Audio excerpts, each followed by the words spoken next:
so much. Welcome to this week's episode of the Ugandans in Diaspora show on Civic Space TV. And with me in the studios online, I have Ambassador Irene Namboa. Have I pronounced it well?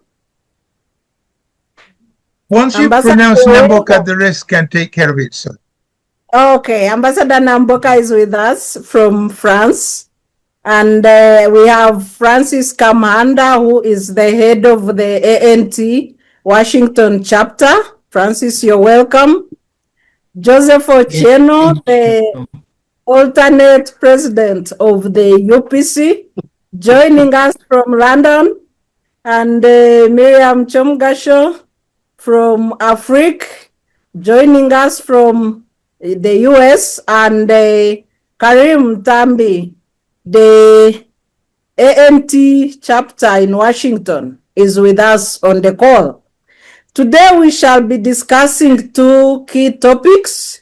One is the controversy surrounding citizenship, dual citizenship, especially in line with the recent ministerial appointments, but also the long term. How should we treat dual citizenship in modern contemporary Uganda? And then an analysis of the diaspora perspective of the State of Nation Address 2026 that was just issued this Thursday, 4th June, by President Museveni, ushering in his 7th elective term in office. So we shall have first 45 minutes on the topic of dual citizenship and how it should look like in contemporary Uganda. And I want to start with our most highest diplomat on the call, Ambassador Namboa. How should we treat dual citizenship in Uganda? And what's your take on the recent controversy surrounding the 4 ministers that have dual citizenship, with 3 of them being approved and 1 rejected? Sorry, Sarah, your voice got broken. I haven't received you well enough. Are you hearing the rest of the panelists? I can hear you clearly. I can hear you clearly. Okay, so Ambassador, let's have your dive into this debate of dual citizenship. Thank you very much indeed, Dr. Bireete, for having me. I have always looked at the aspect of dual citizenship in world affairs, but now specifically in the context of what Uganda is today, as a very important subject. Dual citizenship on the basis of the experiences other countries have is a plus. Normally, a person, now let's take a Ugandan citizen who lives abroad, will not get citizenship without meriting it. Most countries are very jealous about their citizenship. And normally, consequently, when you speak about dual citizenship, meaning a Ugandan who is Ugandan by our own law today, because before it was not compatible with any other citizenship. That was in the past. But I congratulated the new administration in Uganda in the early 2015s and whatever, who said, no, you can be a Ugandan and a citizen of another country too. And my experience, because I happen to be one of such, is that you only become a citizen of another decent nation in the world when they consider you a very law-abiding person. And we are Ugandans abroad, and we love our country, and we are law-abiding, and it would be a pity if our being recognized as being very good citizens, even in a foreign country, lose the entitlement to the kind of exercises or holding offices, except probably if it concerns being the head of state. That may be delicate. When you are the head of state, it may be necessary if at the time of wanting to be candidate for that, you renounce the second citizenship. That is only one citizen in Uganda that would be surrendering his dual citizenship for higher responsibilities to our people. Therefore, first, Ugandans, citizens ordinarily, and those that are in control of authority should see dual citizenship as a sign of good personality, good character. No country will give you their citizenship, and I hope Uganda also insists on that kind of thing, that a foreigner to be given our own citizenship must have been screened and thoroughly vetted to be given that privilege. That's what we go through when we are abroad. Very law-abiding, clean. Now, when we have acquired dual citizenship, do we lose, or does our country have to lose us? For example, if I am a citizen of another country, I studied in the best schools in our country, I went and fulfilled, in fact, I may have served in one capacity or another, my dual citizenship should always be seen as a good thing. That's why the recent law on sovereignty, we said, do not touch Ugandans' citizenship, simply because one is not at home. But what is troubling would be that we lower standards of people becoming Ugandans. That would be very, very dangerous. We should make sure crooks, hooligans, criminals, thieves do not become Ugandans. A lot of due diligence must be involved in anybody who wants to become a Ugandan. Now, when every condition has been fulfilled, I want to know whether there are questions about, if I have dual citizenship, can I be a Ugandan ambassador to another country? I'm talking for the youth, because we are no longer worried about this kind of preoccupations. But ministers, for example, a ministerial post, can a Ugandan who has another citizenship become a minister in our own country? I suppose that should be okay, provided certain conditions are fulfilled. I just want to look, for example, at the grandson of Uganda, who is now the mayor of New York City in the US, the son of Mamdan.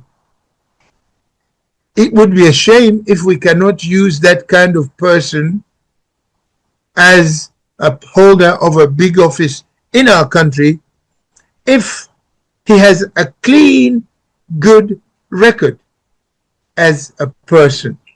I think I would stop here for the moment so that we open the discussion on the basis that a citizen of Uganda who acquires citizenships abroad should be seen as somebody very meritorious and valuable at home. Thank you very much. Thank you so much, Ambassador. Thank you. I want to bring in Mr. Ochieno, and I want Mr. Ochieno to combine analysis with our laws. Article 51, Article 15(1) of the Constitution provides that dual citizenship shall be regulated by an act of parliament. And Section 19D then provides for limitations on offices that one should occupy. And among the limited offices is the presidency, vice president, ministerial, both senior and junior ministers, IGG office, heads of security agencies, command in the military, and the ambassadorial positions are not listed in the third schedule of the Act. So, Joseph, what's your take on this issue? Thanks for having me, Sarah. And once again, I think welcome back to the real world of Uganda, having gone through what you went through yourself, almost being treated as if you're not a citizen of the Republic of Uganda, with your very basic rights being played around with, breached, and taken for granted. So when we are discussing questions of citizenship, I do not think we should disregard the fact that at the very bare minimum, we are talking about the very basic rights and privileges of an average citizen. That said, actually, it's interesting, as I had the ambassador talk, it's interesting then that you connected to the questions to me. It's actually been now established within the last few minutes that one, not only have you rightly suggested that the question of dual citizenship, which all of us campaigned for, by the way, over a period of time, is not one that was quite right that it was considered and legislated upon, but that as you appropriately refer, to the various provisions of the Constitution and parliamentary processes that got involved to creating spaces for this, I actually see a specific lacuna. My view is that for the arguments given, and I'll go there, for the arguments given for limiting the offices of the president, ministers, and key departmental heads, I think it should actually also include ambassadors. Because as you know, I have been an ambassador for Uganda People's Congress for a long time, and I have worked with ambassadors and diplomats and heads of governments globally. And when it comes to question of national strategic interests, and when it comes to questions of national security, it is the case that actually diplomats do represent nation states in whole. And so I would actually suggest that while we are discussing whether or not these are matters to be reviewed, I think for me, the review should be strengthened. Now, that having been to include ambassadors. Now,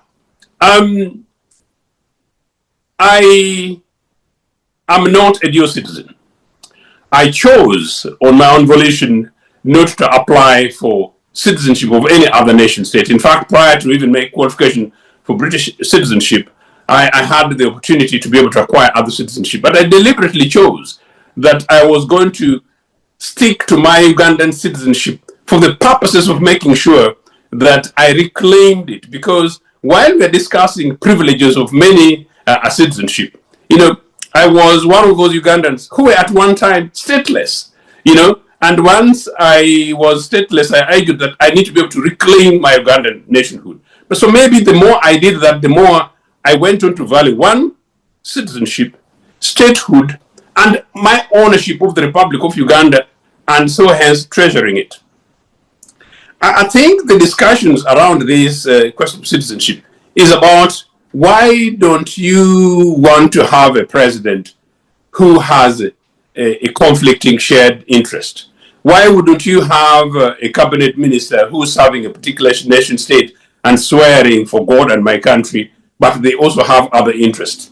I think the framers of the Constitution took cognizance of the roles involved and the interests of nation states and looked around the world and chose that, look, particular positions like those you enumerate and refer in the Constitution should be restricted. In fact, I know in Britain that even as I grew in public service, I knew that there are certain positions that I could not apply for because I was not a citizen.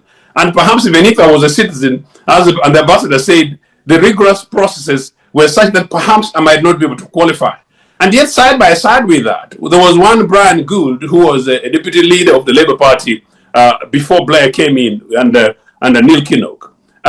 He went on to go to New Zealand and became the leader of a political party and nearly became the prime minister. Commonwealth, not bad. You know, I think we are being blackmailed into this debate. The issue is not whether or not dual citizenship is good. In fact, it's very good. The issue is whether or not, in this case, we understand why the limitations has been provided were decided upon by the legislators at the time, and why particular individuals who now seek positions of appointments pushing us to debating the question of dual citizenship.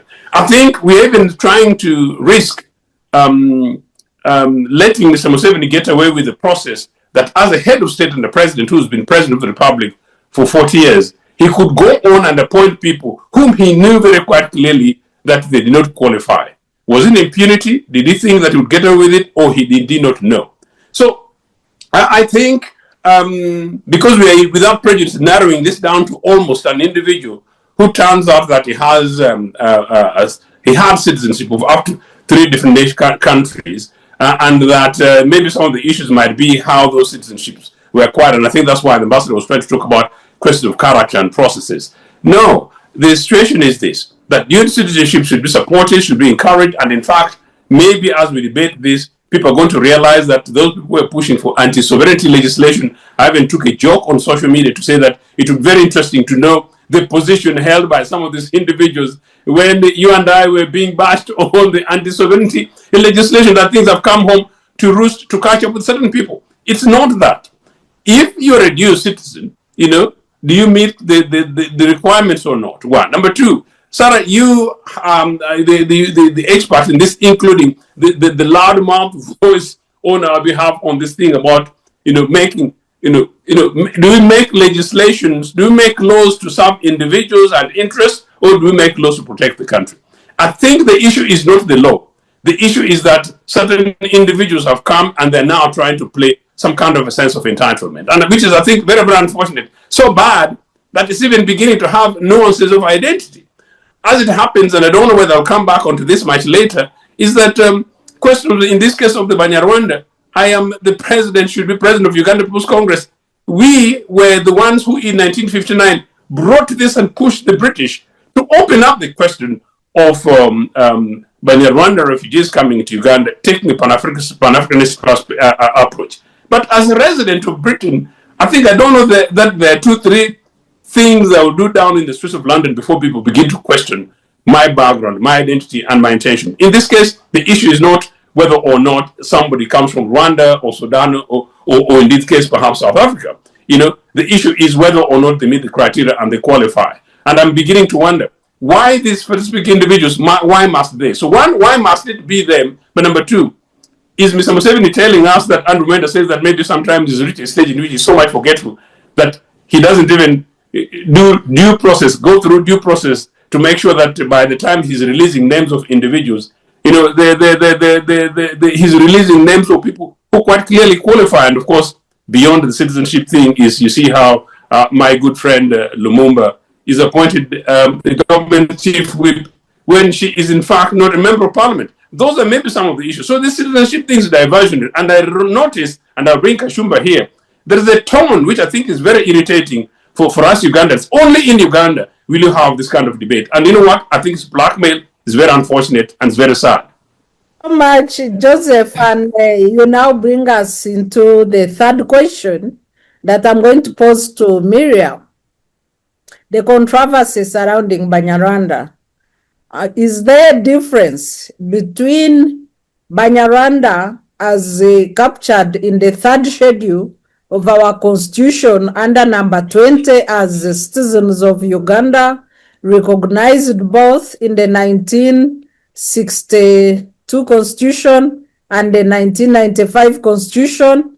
And are we witnessing elements of ethnic hatred in this debate and the controversy surrounding Dr. Lawrence Muganga, or is this a continuation of the long unsettled debate? of Banyarwanda in Uganda and whether they are refugees or citizens. Over to you, Miriam, plus any other comments you have on the topic. Oh, thank you, Sarah, and the panelists. And before I talk about the Rwanda question, I want first talk about the dual citizenship. As Ugandans living in diaspora, this is something so personal to us. This is our life. This is what the decisions you make every day, like Ochieno said. You're gonna decide, are you gonna take up the citizenship of the country you've called your second home? Are you gonna just abandon it and abandon all the opportunities that would come to you? Because living in a country without its citizenship is very limiting on the opportunities you can do or what you can do or get or aspire for. Living in that country, but at the same time, acquiring the citizenship back home is going to limit you on the opportunities you can do or what you can provide or serve in your home country. So I kind of feel like we are living in a different generation, and I'm going to support what Ambassador Namboa said. To get citizenship from another country, you are vetted thoroughly. That's like another line of clearance, like on your integrity, on your person as a code of conduct, on your even performance as far as a human in that community is concerned. And it should be taken as a plus, even when they are assessing you to serve in your home country. We go to different countries, but we don't stop being Ugandans. We don't stop, say, if you are Kenyan, being Kenyan. I've seen everybody, especially Africans in diaspora. We are here like we are visitors mentally, but you have to acquire different citizenships. It's kind of like, that's a legal process to make you settle there peacefully, comfortably, or even be able to access the services provided in that country, be it education, be it the ability to be employed in certain sectors, or even going through some vettings, or even travel. So as we talk about African uniting, as we talk about inviting African diasporians, the last month of May was African Union a month. We're talking about Ambassador Namboa. We are here talking about the African children that are in diaspora, and they are being called back home. So are you gonna call someone they're American, they are British, and you say you are African, and they are really so passionate about coming back home and serving and even living in Uganda or in Kenya, and you say, oh, you have to denounce that you're American in order to serve Uganda. And they could be really people who are passionate and have different skills that we could benefit from.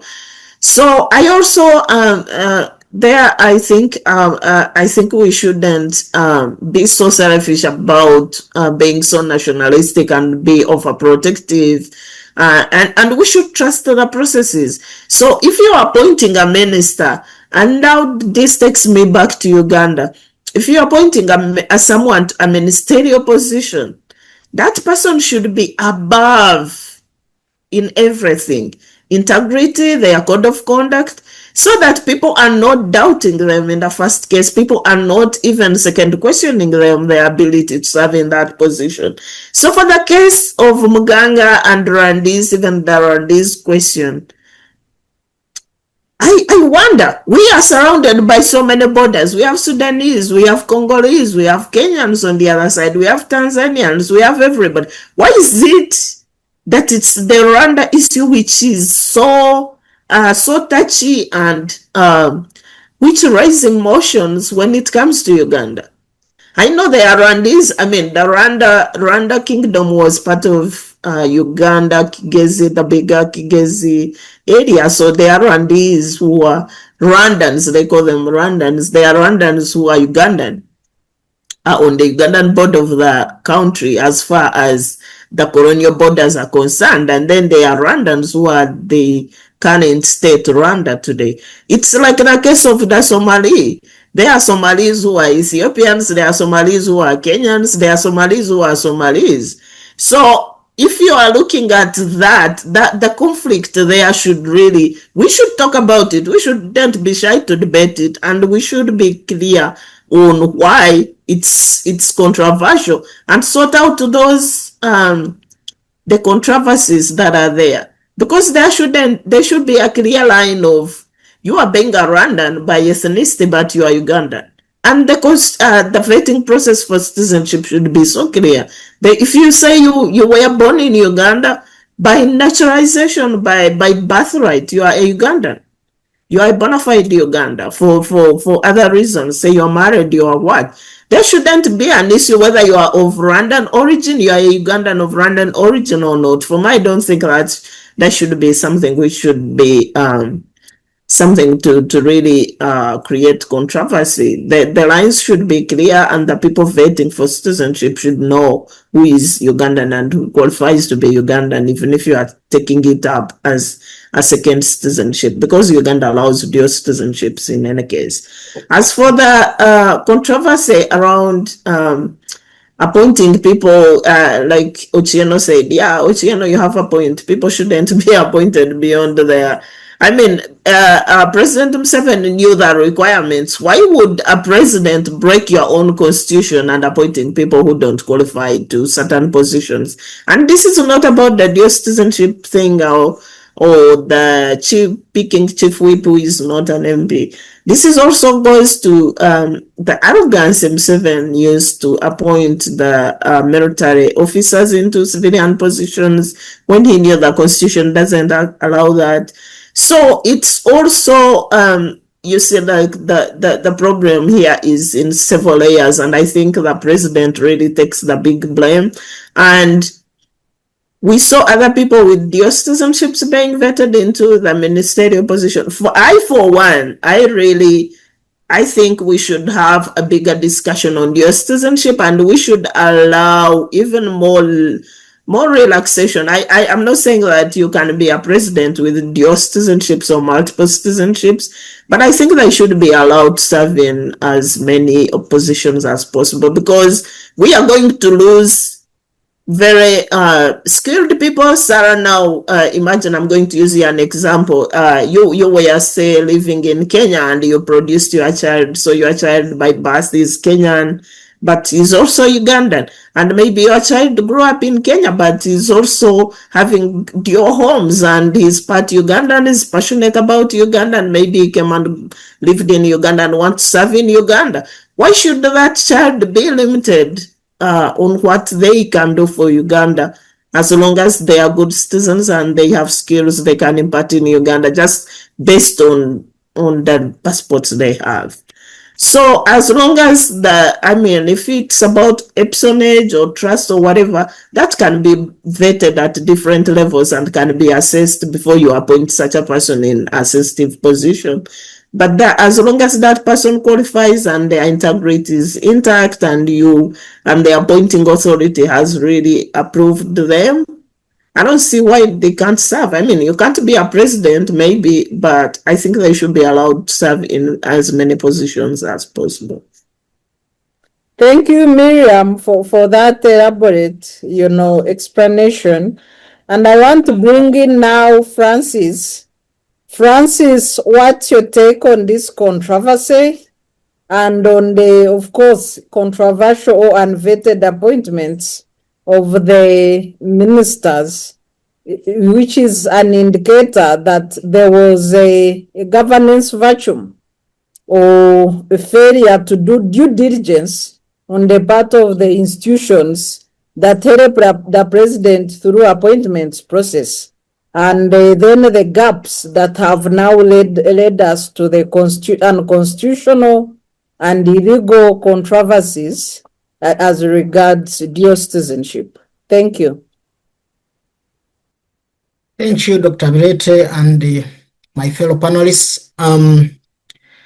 I think to begin with, Dr. Bireete, we have to accept that we have always said that there is a collapse of government institutions.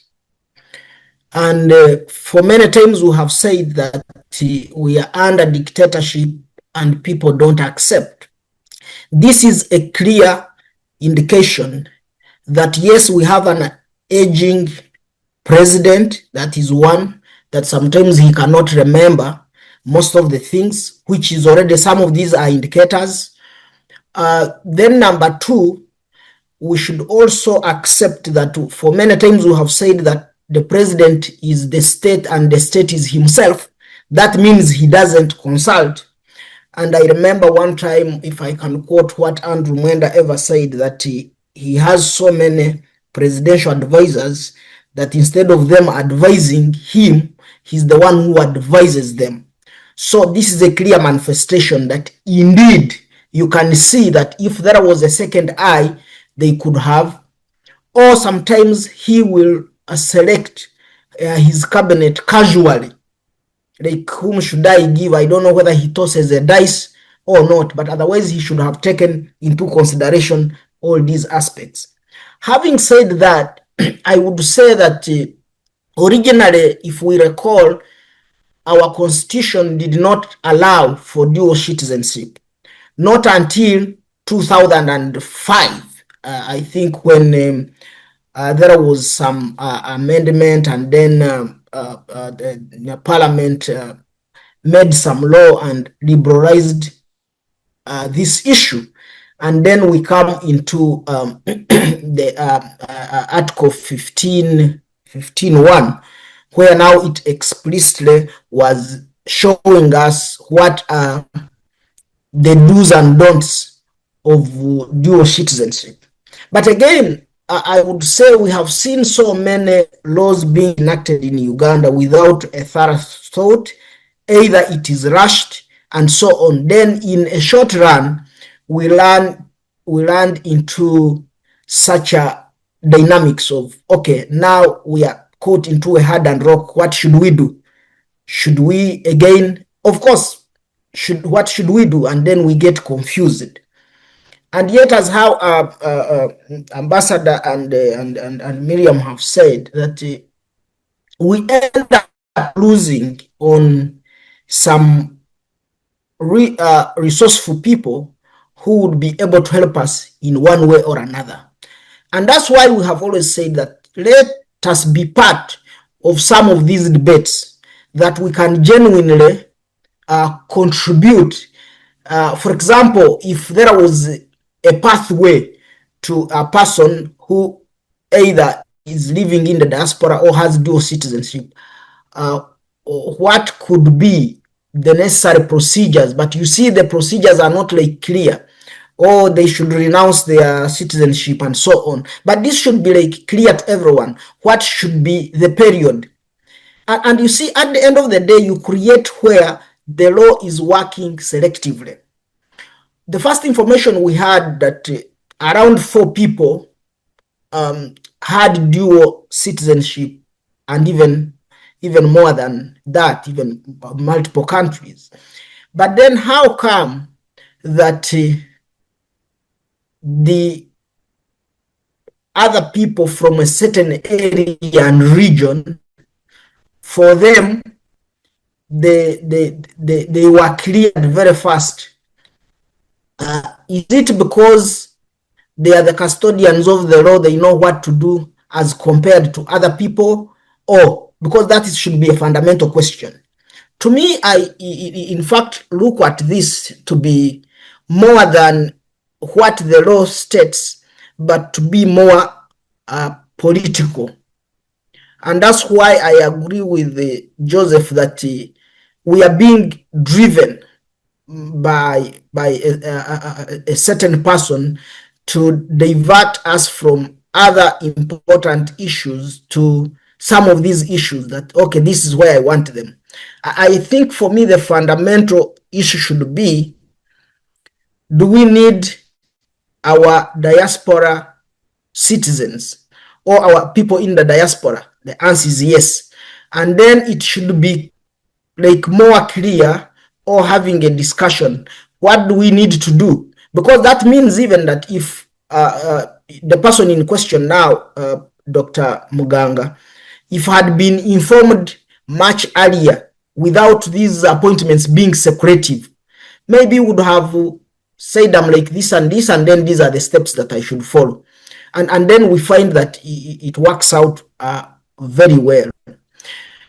Because if we continue doing this, it is going to limit, like when we say, why was it liberalized? So that there is a lot transfer of technology, transfer of skills, and so on from abroad back home to go and serve. And so if we have somebody who is, for example, born here but identifies as a Ugandan, something should be clear in an event where he wants to go back home and serve, or in some of the positions that are outlined in this article.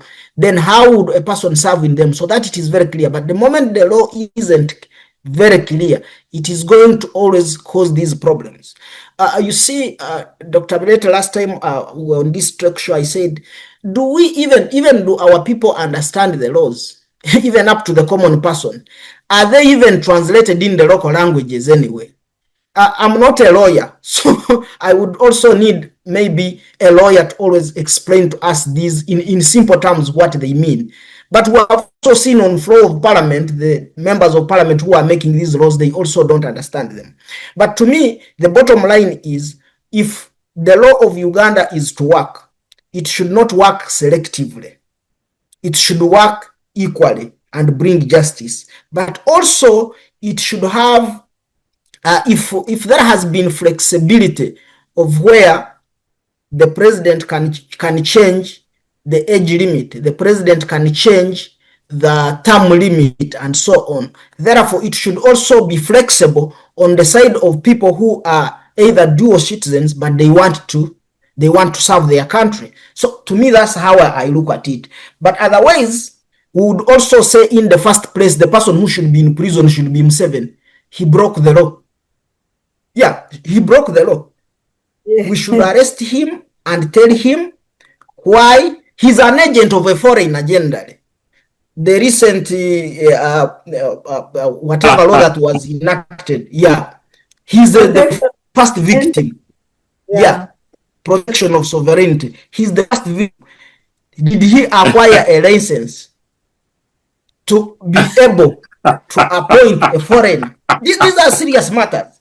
So it is important that I think as he raised these traps, we should also be able to identify them and then be able to see how we overcome them. But I do agree that if the law states that we should renounce, but in what time period, and it should be clear to each and everyone. But I don't see that a person with dual citizenship should not be appointed. Should be appointed, and I mean should be tipped and informed. We have selected you. Are you willing? But you are a dual citizen. This is the necessary steps, so that by the time they reach the appointments committee, then we know at least they have been cleared and they are able to serve our country.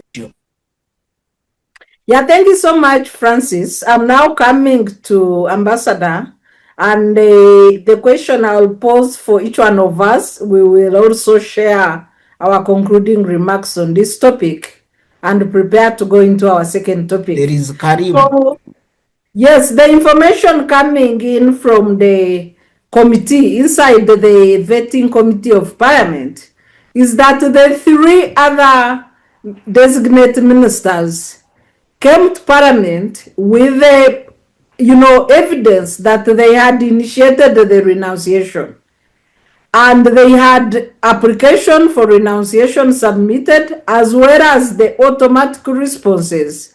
For example, and they were all US citizens.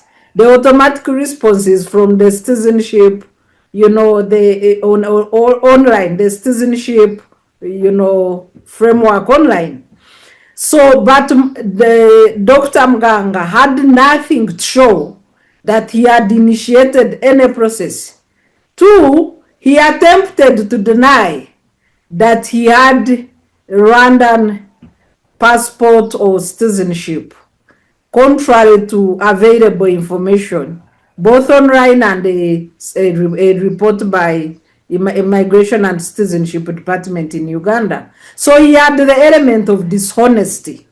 But away from the merits and demerits of dual citizenship, there has also been proposals. For example, if I may quote General Sejusa, who was an MP at the time of the 2009 amendment, you know, he shared the reasons that the fear of allegiance and also the conflict of interest in case the two countries, for example, if Rwanda and Uganda were at war, like we usually have conflict, we cross borders, and you have a president who shares dual citizenship, or a minister of internal affairs like Dr. Mganga, where would the allegiance be? Would it be to Uganda?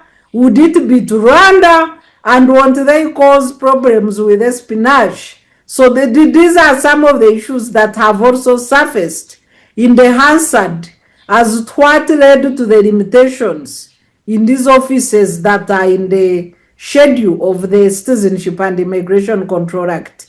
So your take on that, as well as your concluding remark, Ambassador. Oh, I thought it was me going next. Kharim, You. sorry. No, it is you, Kharim. Kharim, please come in and Okay. I'm sitting in the car. I don't know whether the video will give good props, but I think there are two things here we're looking at. One, we are looking at issues of loyalty when it comes to dual citizenship. Now, whereas the previous speakers have talked about, liberalizing and making things, easy for everyone to participate with their dual citizenship, I think I'm still having trouble with that, because as a private citizen, it is okay. It would be very, very okay for you to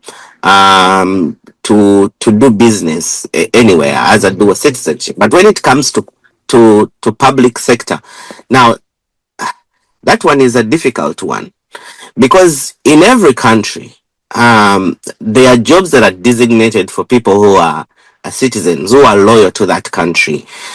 And when you're looking at sensitive positions like ministerial, there are levels of clearance. There is information in regards to national security that these people have access to, that you wouldn't want them to share with other nations. And I'll give a good example here. We have the Ugandan ambassador here in Washington, D.C. She was a U.S. citizen, and upon her appointment as ambassador, she would have to renounce the U.S. citizenship and formally, get her Ugandan citizenship and perform her duties like as a Ugandan. Now, had she been a private, had she decided to stay with the U.S. A passport or citizenship, you see the conflict of interest. So what if tomorrow you are going to be appointed with a big federal job, and you're also a Ugandan citizen who has been having a good ministerial job? There is really a conflict of interest, and also there is going to be elements of espionage. And the reason why I'm saying that is when you look at the case of Mr. Muganga, this is a gentleman who acquired 3 different citizenships in a span of 15 years. So in the 5 years he was in Rwanda, and he told us the story of how he acquired a citizenship. He said he had a sister there who helped her within 5 years. He becomes a Rwandan citizen. Then he moves to Canada as a Rwandan citizen. He gets citizenship, and there is a lot of documentation online that shows that even his participation while he was in Rwanda, in the sectors where he was doing all that as a resident of Rwanda.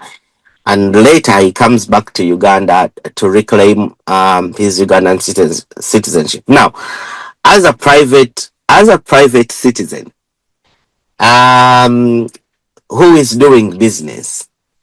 That would be genius because you're doing it. But as a public person, as a public person with doing with public interest, serving the nation, I think it has issues to do with your integrity. So what if now today you were Ugandan minister and you are recalled to be a vice president in Kenya? Let's say you were a Kenyan citizen and now you are being appointed as a VP. Do you leave this job and go for the other job? Do you those are some of the nuances we have to think about. So when Mr. Mganga fronts him being a Ugandan Rwandan, I look at it as ethnic blackmail because he knows exactly what he has gone through. He knows that in the grand scheme of things, he wouldn't pass the litmus test of integrity as a public servant. As a private person, well and good, he's doing very well for himself. But as somebody who's going to serve the nation, the issue of integrity, I don't think he would pass that test, even if today he was to be called to Rwanda to serve in the Rwandan government. I don't think he would get that position as a minister. I don't think he would be able to get a ministerial job in Canada as a Canadian citizen, given the track of what he has gone through. But he could be a thriving private person doing private business everywhere. So whereas we want to liberalize to liberalize the citizenship and make sure it helps other people, there is need for us to understand that when it comes to public service, the people who at the forefront are those who have chosen their country, those who have been loyal. Even here where we live, there are so many jobs that I know I wouldn't even try to apply. Given my status, I know that that's a no when it comes to application. There is a box I'm going to reach at and I won't be able to take it, and I wouldn't even try. So many countries do that. Like, there are jobs that are really designated for people who have chosen, who are indigenous, who are who are residents. But if you're a dual citizen, you have an opportunity of doing something somewhere else. Now, if you have someone here who is qualified and checks all the boxes, why would we bother having someone who has double loyalty when we can have someone who is totally loyal to the country? So I think there is need for the government to be clear on who can serve in public service as a dual citizen, and the limits, to put on some kind of safeguards. Because today you are looking at someone who is a minister, tomorrow a minister in local government.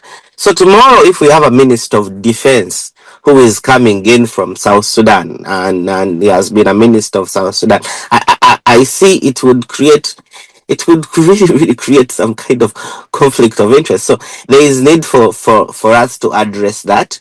If people are going to be dual citizenship, what is going to be their limit? If they are going to be public servants, at what level should we allow them to participate? But as private citizen, I think everyone is okay to do to participate in the Ugandan economy. Thank you so much. Thank you so much, Kharim, for that submission. And now I will go for a round of, parting shots on the way forward. One, what has come out is maybe the constitution needs to be amended to some extent, although Kharim agrees that there should be limitation to public office. Because when you have two citizenships, where is your allegiance? As much as we largely citizens by birth remain, tied up to their countries. But then how do you, when the two countries are faced with, for example, in negotiation, in conflict, in trade, on whose side are you? And these limitations necessary? General Sevjusa argued that in contemporary modern day today, we need to only limit security and sensitive offices And in terms of cabinet, it would be internal affairs, which is homeland security, and foreign affairs, which is sensitive for negotiations, as well as defense and security. Out of these sensitive dockets, you have the two, foreign affairs and homeland security or internal affairs, occupied by a dual citizen. Does this risk national data? Does this risk national archives? And why did we struggle to enact the Protection of Sovereignty Act only for the same president who pushed for the law, to violate it through amendments? So, Ambassador, your concluding remarks on this, and please be very brief so that we have enough time for the next topic, and each one of us will have 3 minutes to conclude. Thank you. Sorry, I had muted. Can you hear me now? Are you able to hear me now? Yes, we can. Right. We can. I'll try and be really brief. The first thing that strikes anybody who's been following things happening in our country at the law application, the institutional breakdown, this is yet another manifestation. The head of state, the people's elected president, is not respecting the laws of the land. All these questions should be questions that have institutions that clarify and advise. We are speaking as if there was a vacuum and anything happens. Short of calling the president insolent when it comes to the application of rules and standards, the constitution of the land, there have been problems, and his own word always prevails because Parliament has become a rubber stamp. This cannot be a country that got independence and said we can run our own affairs. We are showing each single day that the people we put in places of responsibility are not prepared to bend to the Constitution. That they swear that I'll protect and preserve the Constitution. We are not doing that. This is where all this discussion comes from. Of course, we appreciate that people can have dual citizenship, normally a marital thing, but we cannot say anybody will be Minister of Internal Affairs or Foreign Affairs or even any ministerial post. In the end, I begin to support what Francis has expressed himself about strongly, that if dual citizenship is good for our country and for the citizens, let it not go into the public office holding in the country, because the risks of conflict of interests are very high. And I think that the initial constitution of our country saw this. And I think Mr. Joseph Ochieno has also said he has opted not to have dual citizenship because he probably entertains a possibility of becoming a candidate for presidency, things like this. And that's a choice. So let citizenship be limited to those posts of ministerial responsibility. I think all ministerial responsibilities. Let us not think foreign affairs and internal affairs are the only sensitive ministries. I think all ministries, most government posts should not be held by people with dual citizenship. The brains, the resources, the brilliant people of our country, if they think the post they are being invited to hold back home is worth, you renounce the foreign citizenship. And we know you're 100% for Uganda. Those would feel different, then they should not aspire to hold ministerial posts. I've heard and listened to the problems of people who have been appointed ministers when strictly, constitutionally, legally, they should be not And so I think we really want to stand on the Constitution, on the law of the land. And presidents, ministers, speakers, I don't know, must do their work according to the Constitution of the land of Uganda. I think that is the bottom line. Thank you. Thank you, Ambassador. Thank you. And Joseph, can we have your parting shots? Yeah, I think I'll just speak on very quickly from where Ambassador has concluded. And as I said, my child, quite clearly, this is a question of contradictions as far as the Constitution is concerned, but a question of, I think, impunity and or lack of leadership from the top. You know, in the 90s, it was argued that both the term and age limits were created deliberately to target poor old Milton Obote, and when it became convenient, we changed it. These guys came, the original 1962 Constitution did not have these provisions. It was created, it was brought in there, the question of dual citizenship, and we appreciate it. I have around me people who would have major conflicts and who would possibly, this provision would restrict them. And people close to me, in fact, I must declare that when I finish this program, the next person I'm going to hug and kiss is my little daughter, who does not hold a Ugandan passport as yet, but she's as thoroughly Ugandan as anything else. So I recognize this, we recognize this thing. So we can't pick and choose when these provisions do apply. If we want something else that pushes me a bit, that's why I talked about a bit of mini identity blackmail, is the idea that we have some very specific, special individuals who are so clever, so special, that if they became ministers in Uganda, things are going to be able to change.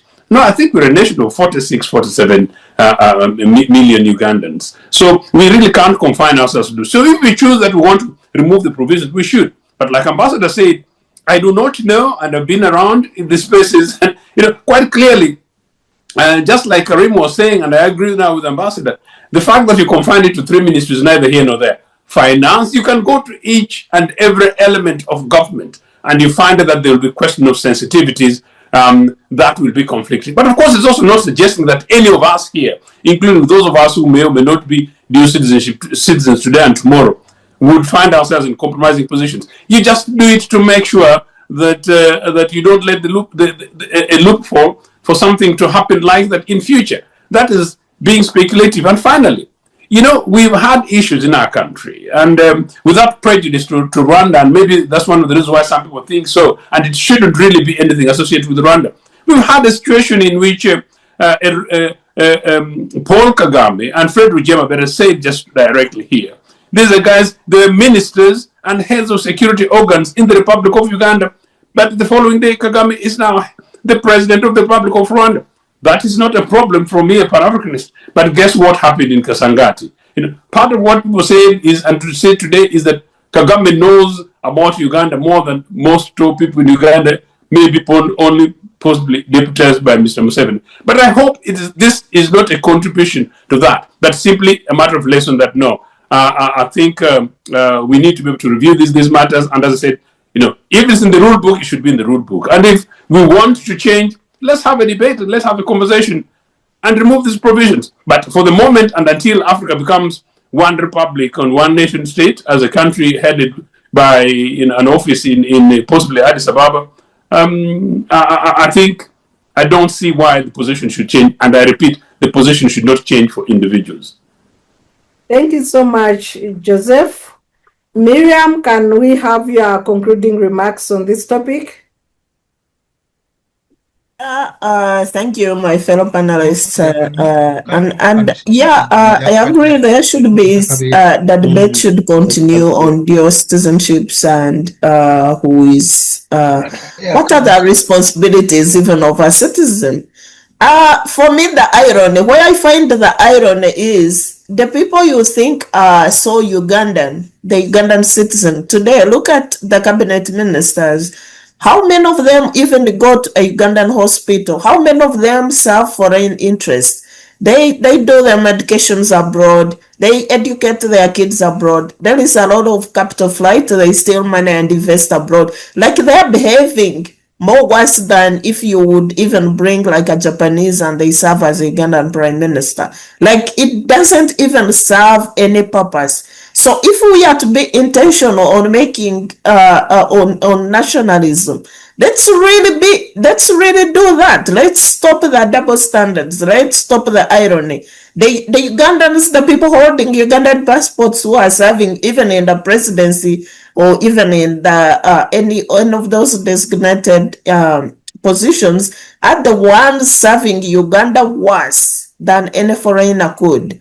They are the ones stealing from Uganda. They are the ones destroying the Ugandan economy. They are the ones who can't even care about the anything about Uganda, the education, the medical, the health facilities, and all that stuff. And that's not to say that the law should change us for that.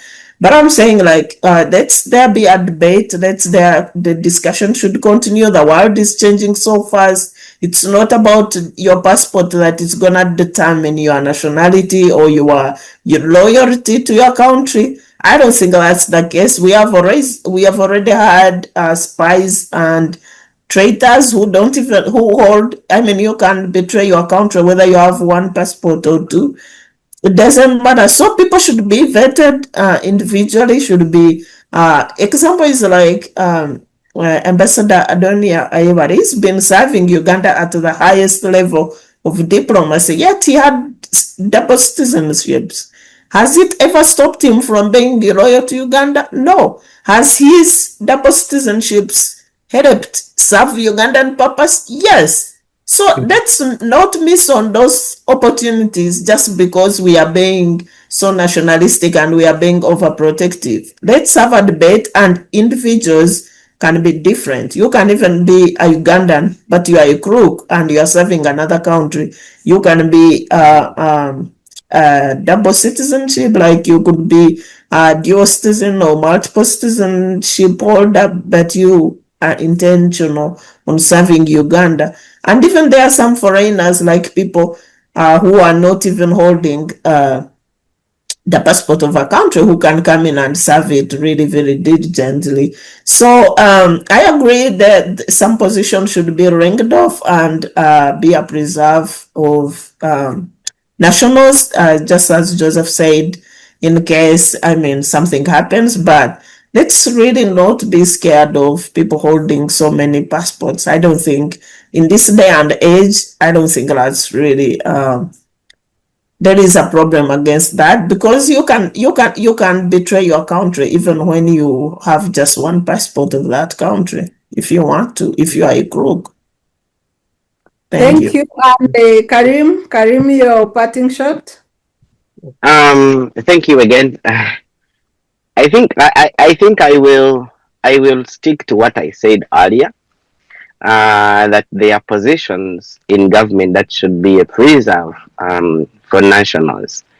For people who want to participate in the private sector, you are welcome to have as many citizenships as you wish. For your, as a private person, as a person doing private business, it is okay. But when it comes to public servant, I'm still hesitant that the door should be open for all.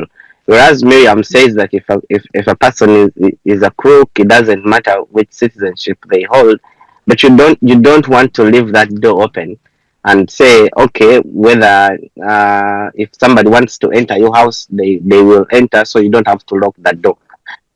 At least you try to lock that door so that when they come in, they would have to force themselves in.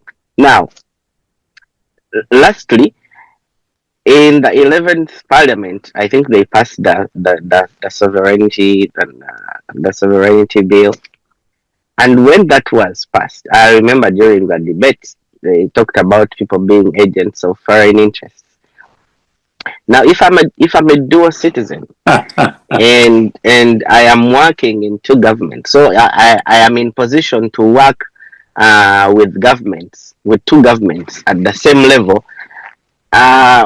Whose agent am I participating on behalf? Like, am I working on behalf of a foreign government, or am I purely a Ugandan? So those are things we need to interrogate. While the government is passing these laws, it forgets that it's going to kick themselves in the foot, because this law that has just been passed contradicts what they have just done at the beginning of the term. I think, like Mr. Kamuhanda said earlier, is that the president should be summoned on violating the sovereignty act by bringing in these agents of foreigners as ministers. If not, then we should figure out how we scrap or how we change our citizenship laws to see that it serves first the purpose for Ugandan nationals. But this business of being a Ugandan today and a Kenyan tomorrow, being a citizen by convenience, it really doesn't give you a good look when it comes to integrity, especially for somebody who is going to be serving in public office. Thank you. Yeah, thank you so much. So that brings us to the end of our first topic. And I wish to now usher in the State of Nation Address 2026. This State of Nation Address was not merely for setting up the annual agenda, but also the talk for the 5 years, given that it was the first after elections.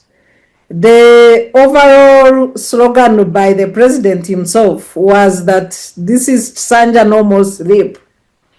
And he seemed to say that he had been lenient, he had been a bit relaxed over non-performing ministers, over corrupt people, and he seems to say that now this is no more. But many analysts have said this is the usual rhetoric and there is nothing much to change.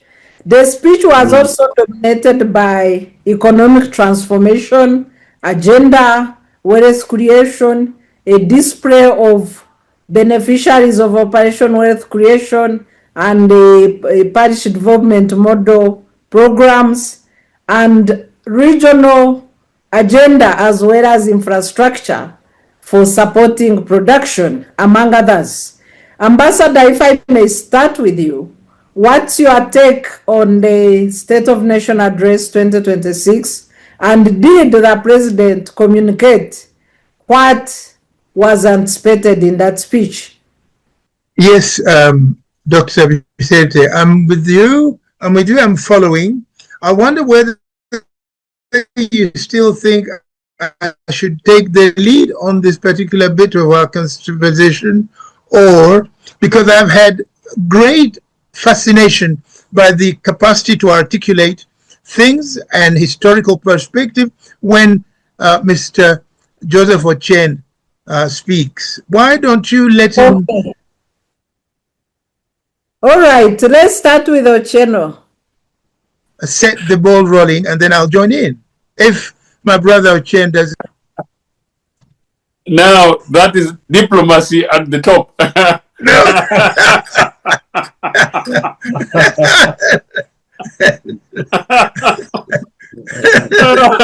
Oh God, that's very interesting. But anyway, so you see, things can be done in a manner in which you don't need to throw a stone, and you can always get your way without necessarily stepping on anybody.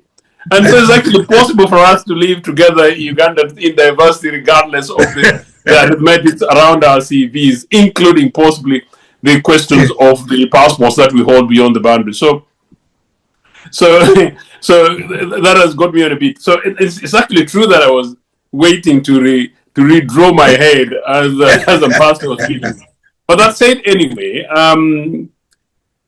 yes, as it happens, Sarah, as you know, and my colleagues, I rarely have the patience anymore to glue myself to listen to Mr. Museveni's speeches. And then, surprise, that I was not surprised this time that at the end of the whole thing, it is history lessons. At the end of the whole day thing, it is patronizing messages. At the end of the whole thing, it is basically classic Mr. Museveni, nothing else, nothing new. But to his credit, there is always something new, and on this occasion, poor Ugandan diasporans who do, who quote Cheyo, I was amongst the earliest Ugandans in the early 90s, I must say. One of Mr. Museveni's earliest visits to UK and addressing Ugandan community, who then would have been predominantly refugee communities in at the Commonwealth Institute in London. And he basically just said that, look, you guys, you are here, you know, we are doing all these other things at home, but, you know, okay, you can be here if you want in this funny cold. And by the way, anyway, so long as we are getting $30 million a month from you, you know? So it was very patronizing and very unpresidential, but he had made his point. Of course, then from $30 million then from UK a month, and now, of course, we are the second largest net contributor, meaning diaspora, to the exchequer. So the bit that struck me was that a head of state would come on and taunt their fellow citizens, when particularly the majority of the diasporans on this show actually are from America, where leaders are judged per month. Opinion polls are done sort of average weekly, but monthly judgment, determination of how leaders perform beyond their first 100 days is on the basis of housing stats, but the other jobs created into the economy, and then of course the other thing is usually maybe interest rates and others, and inflation. So the person who has been in charge for 40 years says that how dare you go to that crooked place in the Middle East and then leave this fantastic place. So it's very patronizing. But that said, I was asked in a program, actually, a local program at home, what I thought about the state of the nation. And the state of the nation is exactly what we've been discussing. That unfortunately, after 40 years, our country is far more divided, you know, than it was in 1986, believe it or not. And I'm saying this quite authoritatively, on the question of identity, confusion. Granted, you know, Museveni has come from the bush, and we could put those Northers and those UNLA guys. But really, if you look in the broader context of the whole thing, we are a much more divided nation today. We are divided in the question of identity. We are divided on the question of economic disparities, where the other week we're discussing Rolls-Royce and corruption on the one hand, and we're talking about corruption by a government, half of whose outgoing ministers were basically effectively thieves who stole from the poorest of the poor. That's people from Karamoja. I was hoping that Mr. Museveni would be saying in the State of the Nation that, look, you know, you guys, I thank you, Ugandans. You've given me opportunity to serve for 40 years. I am now an old man. I am now a father. I am now an elder. I am now more modest. Something that I'm told to give him rare credit, that some people now think partly because his son is popped up, people believe that he's much more tolerant and much more modest than his son and much more conciliatory. Bring that tone of conciliation. Bring that tone of modesty. Take responsibility and say, look, you know, we thought we were doing it with the yoga, but we got it wrong. We are now experimenting with this PDM thing. But typical classic Mr. Museveni is to show that basically they're winning. What I didn't hear, of course, is some of the more outstanding things, as I said, like the conflicts, economic conflicts in the north and east versus economic conflicts, say, in Luweero. Sarah, maybe I'm not giving you what you want to hear. I think, as I said, I'm very anxious that we must talk transition. And I'm very anxious that even the topics we discussed earlier are very emotive and very divisive. And I'm very anxious that it is possible that whether we like it or not, a post-Museveni transition may be one in which is messy, where people are pointing fingers. And it's my responsibility as a slightly older person, together with Ambassador, you know, that we create an enabling environment in which a conversation of national healing brings us together, in which a conversation of national reconciliation brings us together, but in which also a conversation of hope, that we're able to pull the experiences of the Kharims, Hakims, and Miriams from elsewhere, that actually it is possible for us to create a nation state in which systems work, in which laws work, rules and regulations work, but that there is also a possibility that when those ones work, there is a leadership to make sure that it happens. And that out of that, maybe I was hoping to hear from Mr. Museveni that we are going to feel a specific gap on corruption, on figures, because he likes sometimes to talk about figures.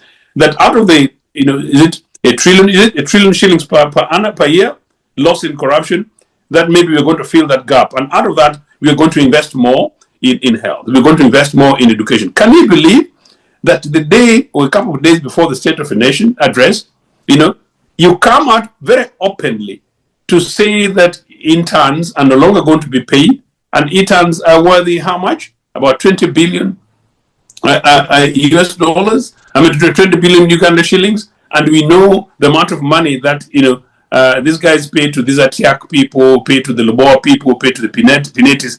Extremely irresponsible. So I don't think while we're having this conversation from a diasporan perspective, that as Ugandans, we possibly push this regime to account enough to make sure that they're put on the wall as far as accountability is concerned. And so this SONA was one of those others. And in any case, I think it concluded, as I said, I'm not sure whether he mentioned Anita Mong in his speech. And that's something that he needed to mention. And then finally, if you're talking about Anita and you don't mention other people, you don't mention people in your cabinet, then you talk about corruption and Akuna slip.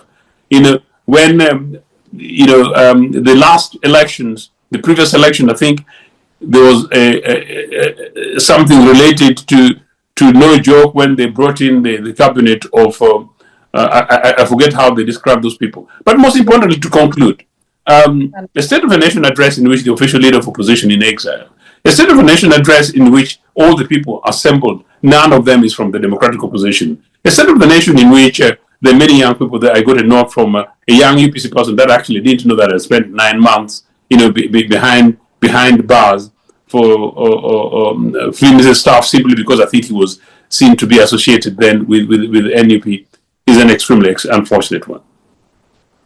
Yeah, thank you, Joseph. And maybe to add on, the other leader of opposition, Dr. Besigye. Yes. Oh, yes.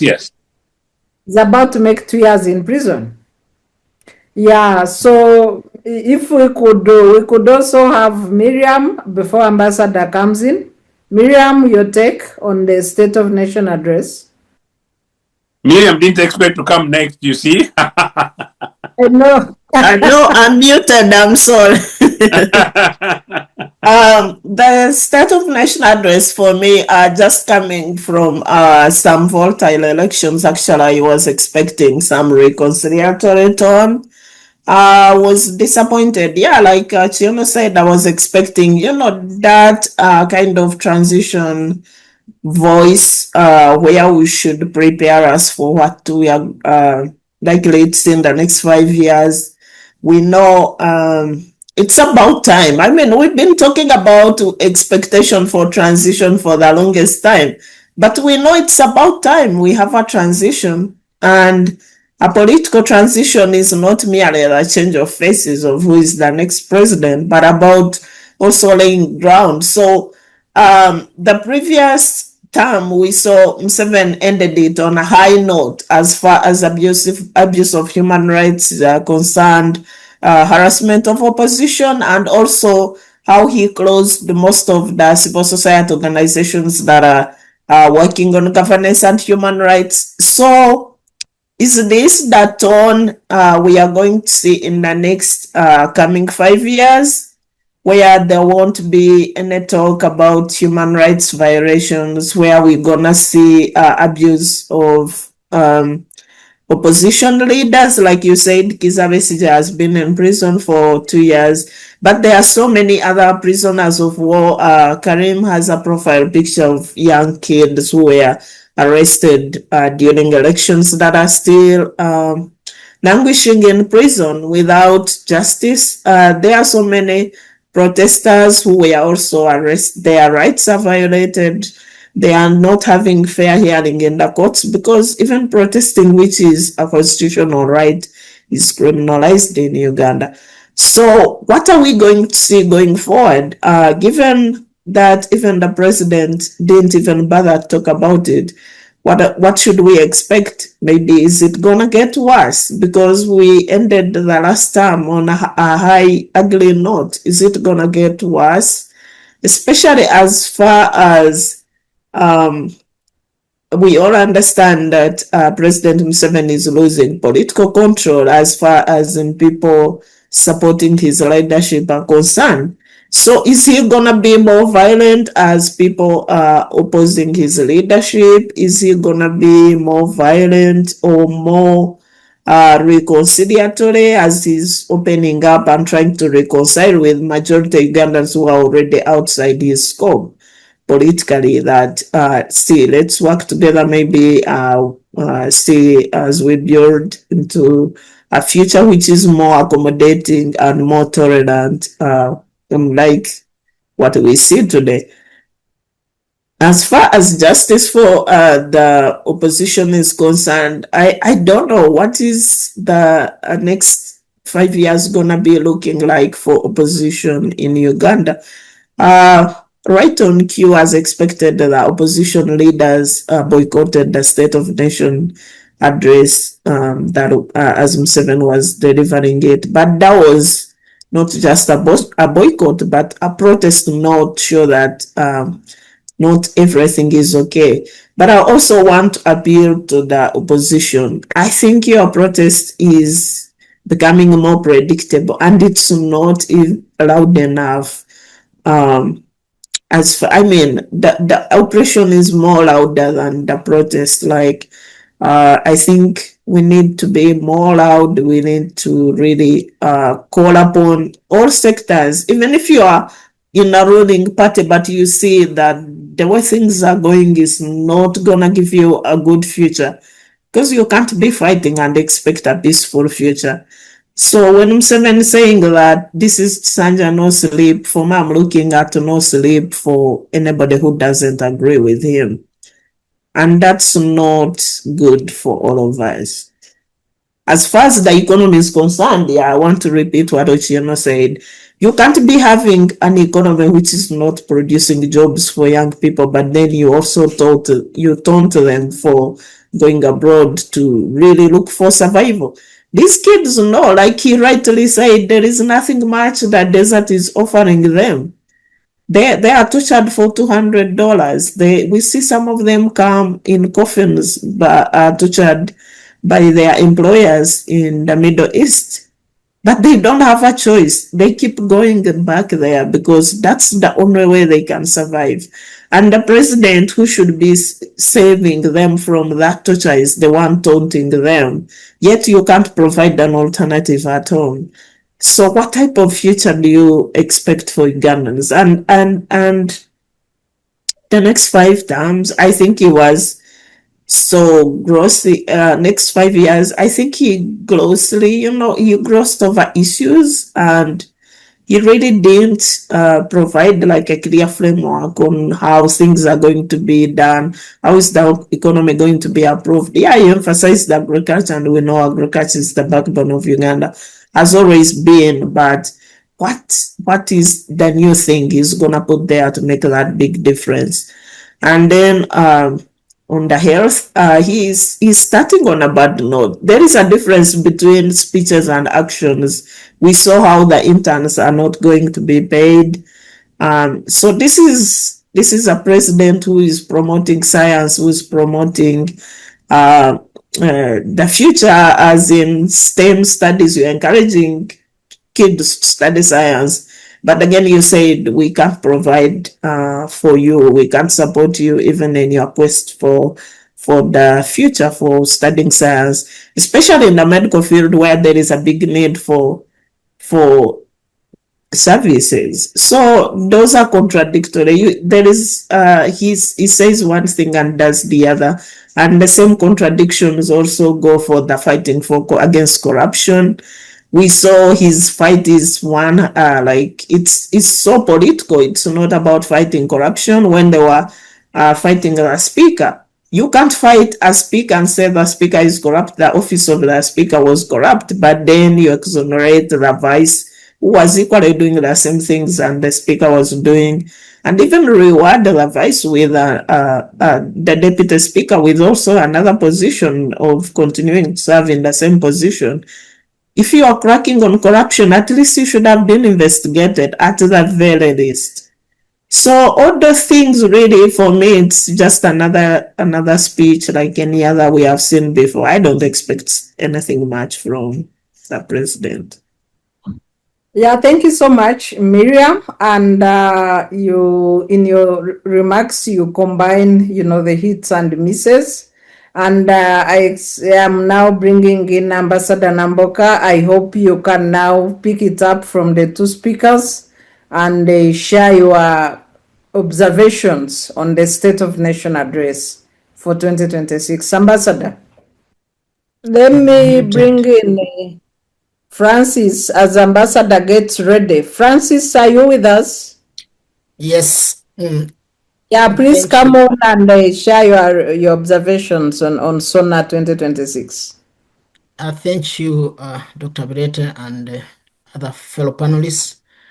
I would say the State of Nation address in Uganda is more of a rhetoric than what a State of Nation address should be, because it would be where a president is giving accountability to the nation or to the citizens about the trust they gave or the mandate for the past 5 years, and then what worked, what did not work, and why, and then how everything is going to be addressed, and then the next mandate, what will be focused on. But I will pick around 5 things that surfaced in the national address. The first one is economic transformation. Of course, the usual rhetoric, he has always promised moving households from subsistence production into money economy. This has been a rhetoric, and he has talked about agriculture, manufacturing, ICT, and so on, and giving examples of dairy, coffee, and export. Yes, I agree. We have seen some sector improvement, for example, in coffee. But if you look at the examples he was picking from Mbarara, in people listening to him in terms of dairy production and so on, then you would ask, I bring in now the point, it lacks regional equality or balance.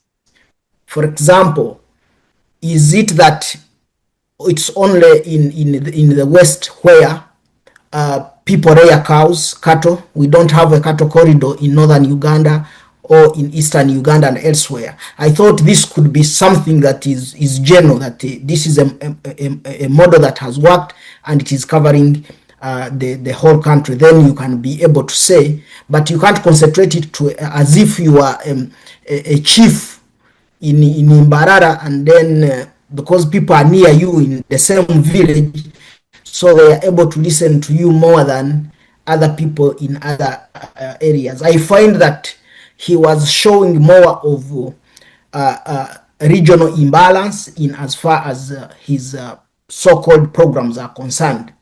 And therefore, this also shows that as he kept on talking about that point, you find that he relying on production figures, then talking of gains that are broad-based and so on, underscores the fact that we should be asking ourselves, are these so-called gains, are they sustainable?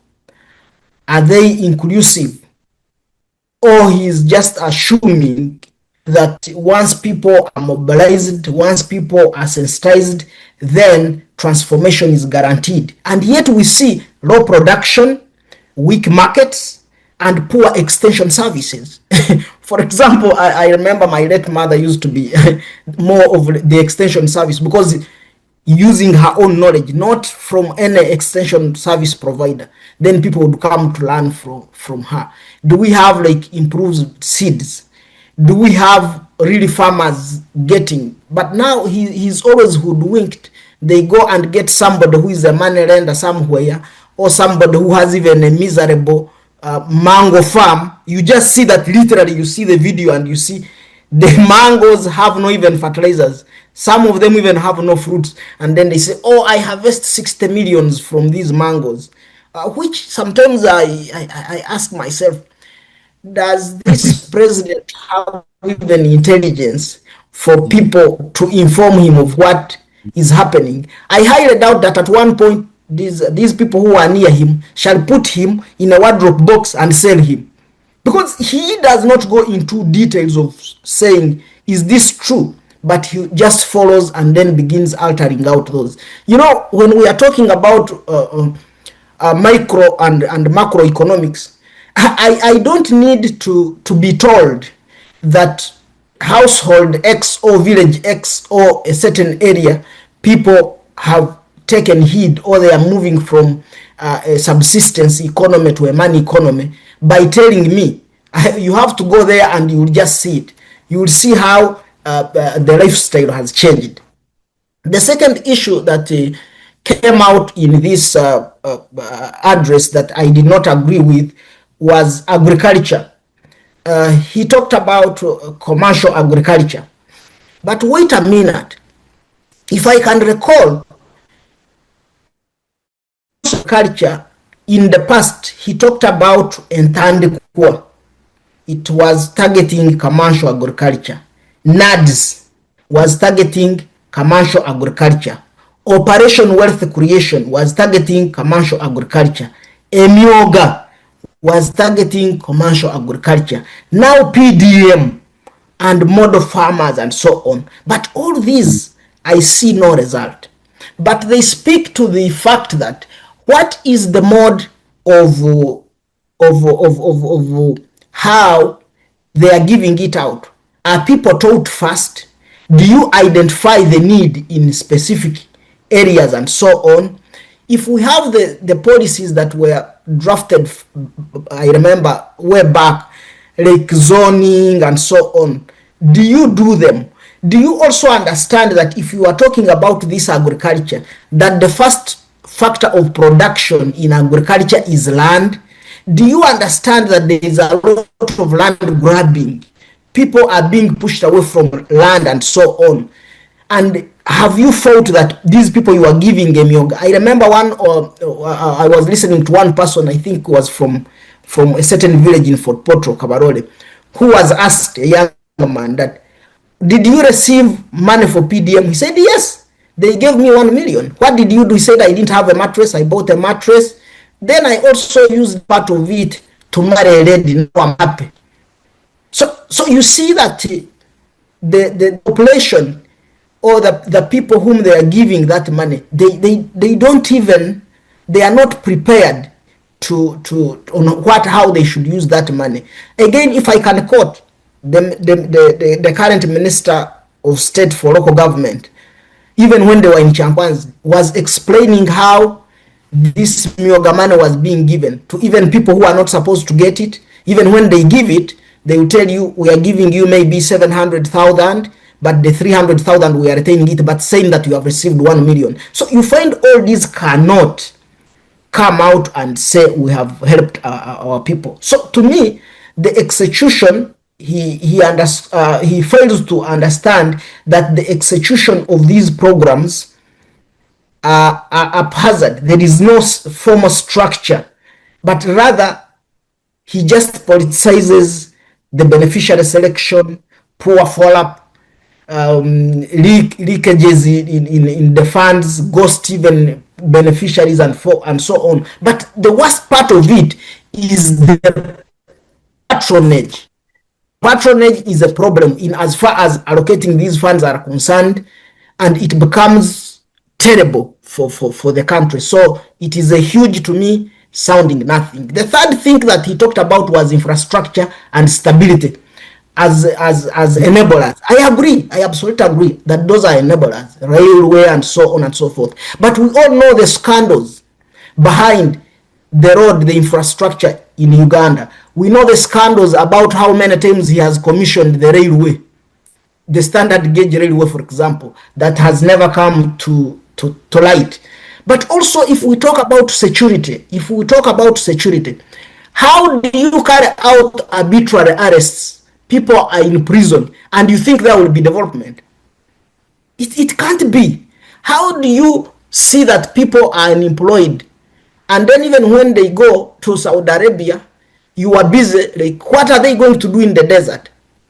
You remember when there was recently a fuel crisis and prices rising in Uganda, to show that the leader is out of touch of reality. He said, but if the fuel has increased and the cost of transport is high, stay at your home. Where are you going? He even is clueless about how the economy runs. That these people are going to work, they are the ones selling tomatoes, they have to move them from here to there, they are using fuel, and after they pay taxes, that is funding your luxurious life in State House. Look at the budget. I know the budget is going to come out. We should focus on the money that is going to State House, how much they will allocate. Even for luxury, like donation, I don't know whether he's donating to his family or he's donating to who. But all this is just the money that has been using to corrupt leaders and give them handouts like MPs, like you saw what he did when they were in Chankwanza. So I think we need to see that if we are to indeed progress, it should not be rhetoric as how he's saying. Like, for example, he was talking about industries, but there is limited in industrial development just because we have the weak value addition or chain that they are adding. Does it add? I have talked about regional inequality. So all these play into all this, and I don't agree that the infrastructure he was talking about and the security is really guaranteed. It is also like selective, and you can't do that and you expect returns to be as efficient as how a country should be. Look at the loopholes in the procurement and so on and so forth. It is a confusion. The other thing I think he talked about was the non-performance and corruption, that it is at its low levels. In Uganda, that means the president is completely out of touch. Then he was saying no sleep, no more sleep, no more corruption, I think no more non-performers and so on. Do you know how many times he walked that anti-corruption walk and so on? Nothing has changed. So I don't see anything changing. And again, why are these political rhetoric of his, like we are used to them, and then from there when he fails in his leadership and his team, he begins localizing the blame. You heard how he was talking about those the people at the local level, how they don't deliver to their own people and so on. That is shifting the blame from his systematic government failure, and like as how he has captured all institutions. Now he has realized that all these institutions, he can't run them as a person. They can't allocate resources very well, for example, to different people, to different dockets that are supposed to manage them. So all these are politicizing resource allocation. If a certain region or certain people don't support the government, then their region will suffer. And even he puts it publicly, you voted wrongly and so on. That's not the way how we can develop. And then there is no accountability, even from him himself. No transparency at all. If he was transparent enough, he would have given accountability to us. And lastly, then he's fond of, I don't know where he cooks his statistics from, but anyway, he's good at that. Maybe they are from Biabaka Marikas, how he was giving him statistics about the votes garnered. They are good at cooking statistics. They bring statistics with limited accountability. To me, I believe that we should be asking, for example, if it is money for development, how much money was given out or was allocated to a certain sector, how much money reached or did service delivery, and so on, and what are the tangible benefits that we get. then they should be also sincere enough to tell us how much was misused from those IGG reports and what is the recovery rate or what next.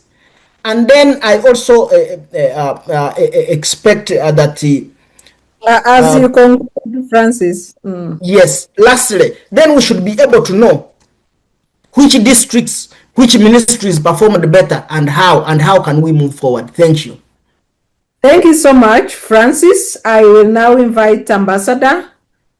Ambassador, I think you're ready now for your analysis. Yeah, welcome. Thank you very much. I hope you can hear me. Yes, we can. Yes, we can. All right. Thank you very much, Nid. I will not be very long because I think when you come and you speak after analysts and the kind of views that have been expressed, having read the State of the Nation statement or speech, one thing that strikes me that came back to my mind most clearly is the statement President Museveni made almost at the beginning of his tenure of presidency to the country. And everybody took it seriously. The statement was that the problem of Africa are the leaders who come and stay in power without leaving. The situation we have now, if the president is following and listens, because unfortunately we also know that the president has given himself names like Rutahaburwa. Now, of course, we don't all understand African languages, and Runyankore is not a language I know very well, but it sounds like someone you cannot advise. Those are things that are very painful to have to say. And because of those things, I feel this way. In the year 1989, there was a big conference by the biggest brains of Makererian brains, lecturers, the Nsibambis, Kajubi, Mamdan, and all the brilliant people, Ginyera Pinchua, and it was in the euphoria of how do we support this brilliant, educated African leader to go with the program of the 10 points he has come with. I was only a small present soul from Uganda. When I see what is happening now, I conclude that the kind of brain and advisory roles that surrounded President Museveni at that time have all gone away. The president has now very many advisors. And somebody said earlier in this discussion that he advises his advisors and not the other way around. If the president was listening to his advisors and believing that those advisors are earning the money they are taking from the taxpayers' money, they would be asking the president to cut down on the expenses, on the expenditure of government. They would be telling the president, Mr. President, if every member of parliament earns 40 million shillings and has entitlements to a big vehicle and all kinds of allowances, and instead of having about 100 MPs, you have over 500 MPs, an advisor to the president would be saying, sir, with the squeeze, the economic challenges we have, this time round, if we want to say now we're not going to sleep, we're going to be awake, they cut down the number of parliamentarians to about 200 as the maximum. Even the size of the members of cabinet, the cabinet size, the advisors would be telling the president, please, Mr. President, you're talking about the state of the nation, there is corruption, and some of the corrupt people are not easy to capture. Let's just systematically reduce expenses in a logical way. Instead of having the 14 districts Uganda had before, one can say, no, the population has grown. Maybe let us have them multiplied by 10 or even by 20. But we have over 100 districts, and all these things entail expenditure. We do not have to talk politics. We talk about the advisors to the president of a country that deserve the money they eat and the entitlements they run around with.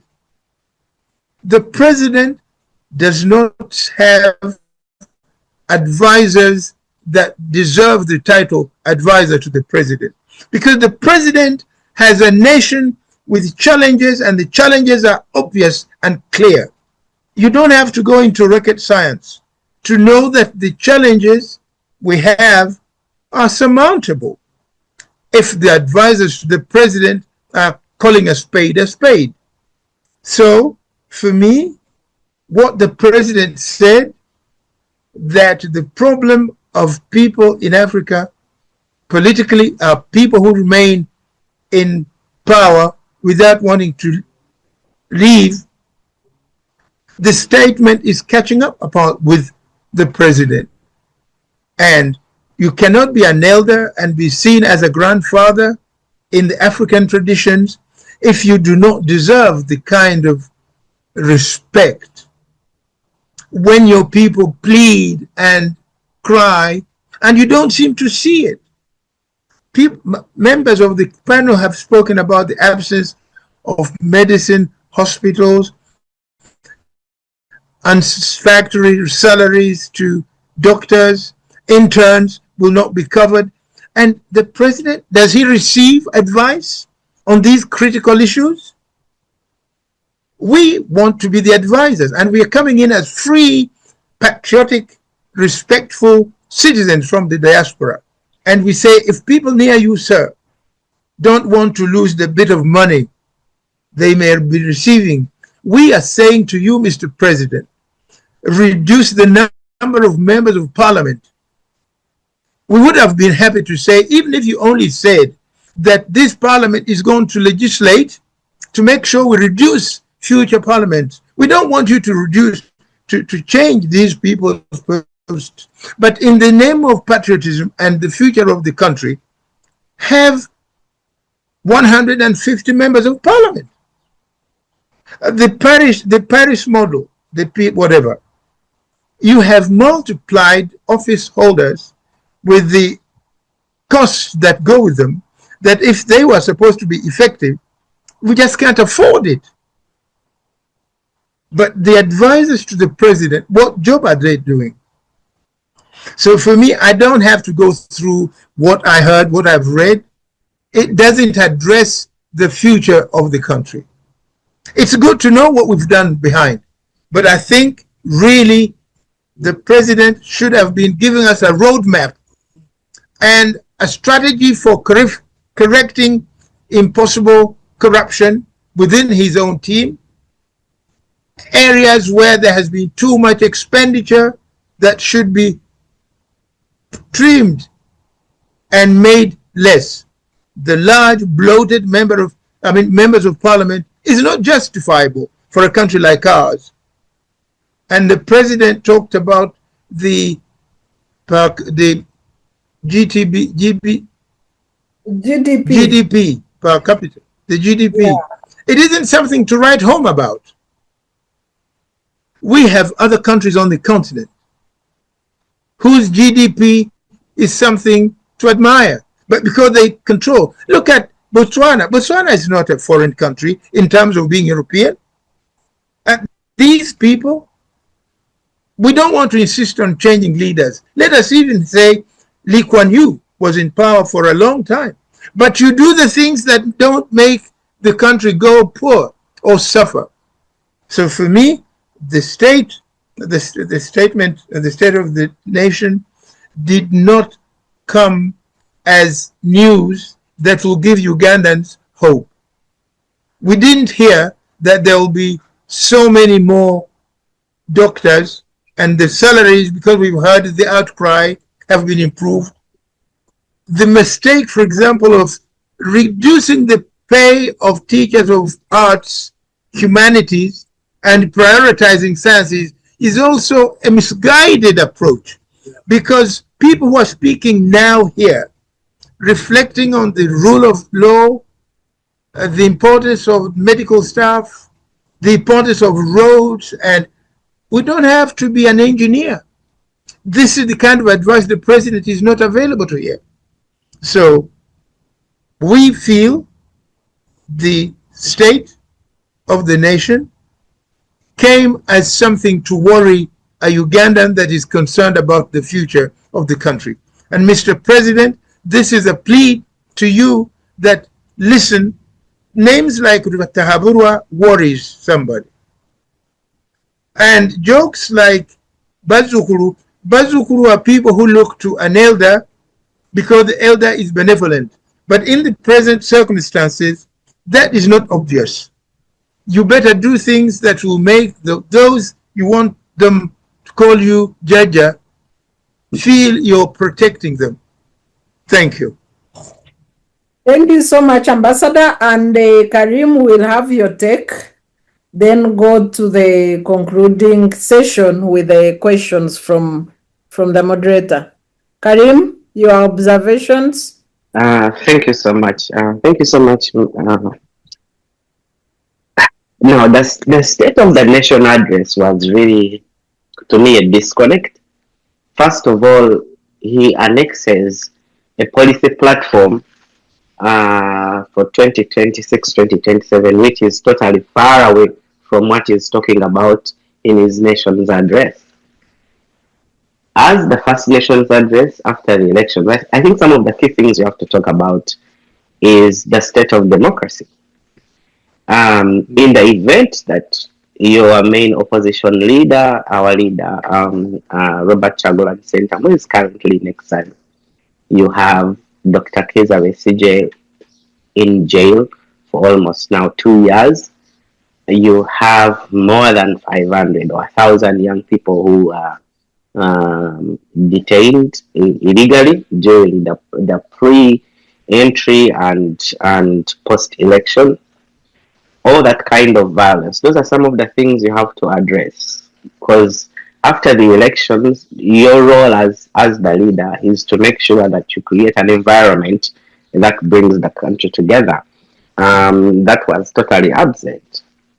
Now, when it comes to his rhetoric of Chisanja Hakuna Mchezo, these things we've had them before. We've had them before, but when it comes to actual operationalizing his kind of rhetoric, it's totally far away from what he was talking about. Two, Uganda is a young country, and as a new term for a president, there are some things that you really need to talk about. One is their education, and two is their health to start with. Now, apparently, we don't know where the Minister of Education is. She also doubles as the wife to the president. He did not mention about her whereabouts, because she's not only now your wife, she's a minister. She's a part of the executive. You need to account to the country where this minister is and her state of, her state of being. Those things are not addressed in such a nation's address. When it comes to the health, you hear people proposing that interns are not going to be paid. Health interns are not going to be paid. While, you're giving these people bonuses in parliament, you are just throwing money to people who have no skills in form of circles to do whatever they are doing. That's totally uncalled for. So when you look at his national address, he always goes back to himself. He would choose to give his farm as a model because he's a sole beneficiary. He is one of the greatest beneficiaries of the programs he plans when it comes to the dairy. Museveni is one of the exporters of milk, and he has benefited under the African Continental Free Trade Area. He is one of the people that exports milk to Algeria and some other countries in North Africa. So for him, he has gained. He can see the gains, and he can only see those gains in the lenses of himself, from his personal farm, and the people around him. That's why when he was giving examples, he's taking you back to Kisozi, in his village, and telling you how many, maybe 2,000 people who have benefited. Now, if you have 40 million Ugandans, or if you are a doctor and you are curing a disease, and out of 40 million, only 2,000 have benefited, you deserve to, your license needs to be recalled. Because if the other millions are failing, and out of Ugandans you only have 2,000 people over the years, given all this money that you have been putting in, and then you come giving us fake statistics that 67% of the people who have had the message that you're saying have benefited. Is it 67% of 50 million Ugandans, or 67 percent of the 2,000 people that have benefited? So it's really detached. And Miriam, my worry is you have this grandiose State of the Nation address, and at the bottom you annex these policy platforms that you are not giving even light on how they are going to be rolled out. What should we expect from these bills? How should we expect the country to react? Which ones do you think are more essential? Me, I was really very disappointed. But as usual, Museveni's speeches are always very predictable. So there was nothing really new. There was nothing reassuring. There is nothing to bring the country together, and there is nothing much that a Ugandan can look at and say, okay, in our expectation in the next 1 year of this regime, the country will be at this level of development. The other thing the previous speakers talked about, and I thought it's really important, is transition. As a person who is aging, at least there should be need for you to start signaling how your exit strategy is going to look like. How do you intend the country to move on? That's the reason why talking about democracy, human rights, is important given the circumstances where the country is. Otherwise, we risk being in a country and we are not aware of what happens tomorrow.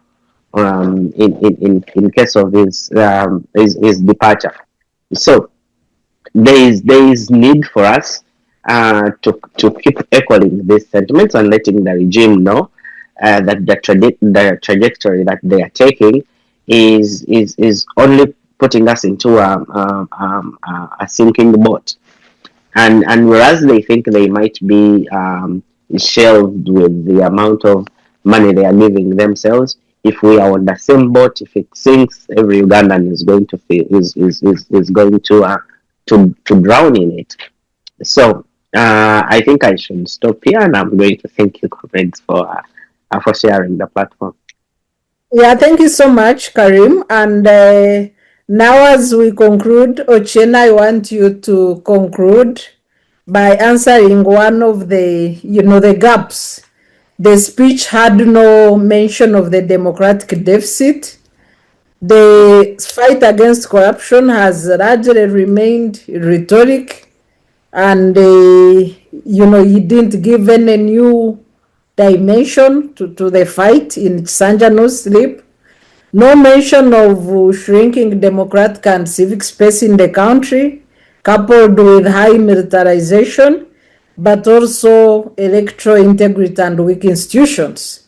So if you can, summarize your views on this, the speech lacking any direction on the democratic deficit in the country, together with your concluding remarks. Thank you. I think you're absolutely right, Sarah, that as I actually said in my submissions, very specifically, that if this was really a speech from a leader, there is no reason why that very critical element of the democratic deficit would not have been compounded together with all the assessments that he boringly gives of a stretch of 40 years. But he didn't, because he knows that the deficit is real, democratic deficit is real. But he didn't, partly because Mr. Museveni is not a Democrat. He's never really believed in pluralist polity, and maybe it's a subject for another conversation. You know, you've heard me say that, well, in 1980, Mr. Museveni was not a willing participant in the pluralist elections, nor was he necessarily, if he had his way, if we did not force him participate in a multi-party polity and elections, let alone elections at all. So I don't think we expect and we should have expected anything from that. But in any case, actually, as an elder statesman, as Ambassador is saying, it would have just been a commonsensical position for an elder and to have come and said, look, you know, guys, I wish we could have it better. I am sad that I'm delivering this speech, but in the absence of some of the children of my household or some of my other colleagues, really mentioning the fact that the official leader of opposition is in exile. And yes, you know, the leader who was the leader of opposition until the other day, a Bush-war comrade, Kizza Besigye, is languishing in jail. And you know what? Out of really sense of decency and sensitivity, he would not necessarily need to go into the details in this case for Besigye's case. He would simply say that I'm sorry, I'm sad that Besigye is in such a situation, but surely we hope the due process of the law takes its own course and that these matters are resolved. What are you doing? You're doing that because you want to grant hope to the grandchildren, the so-called Bazukulu, and normally remind him that, well, in my family, none of my Bazukulu are associated with him.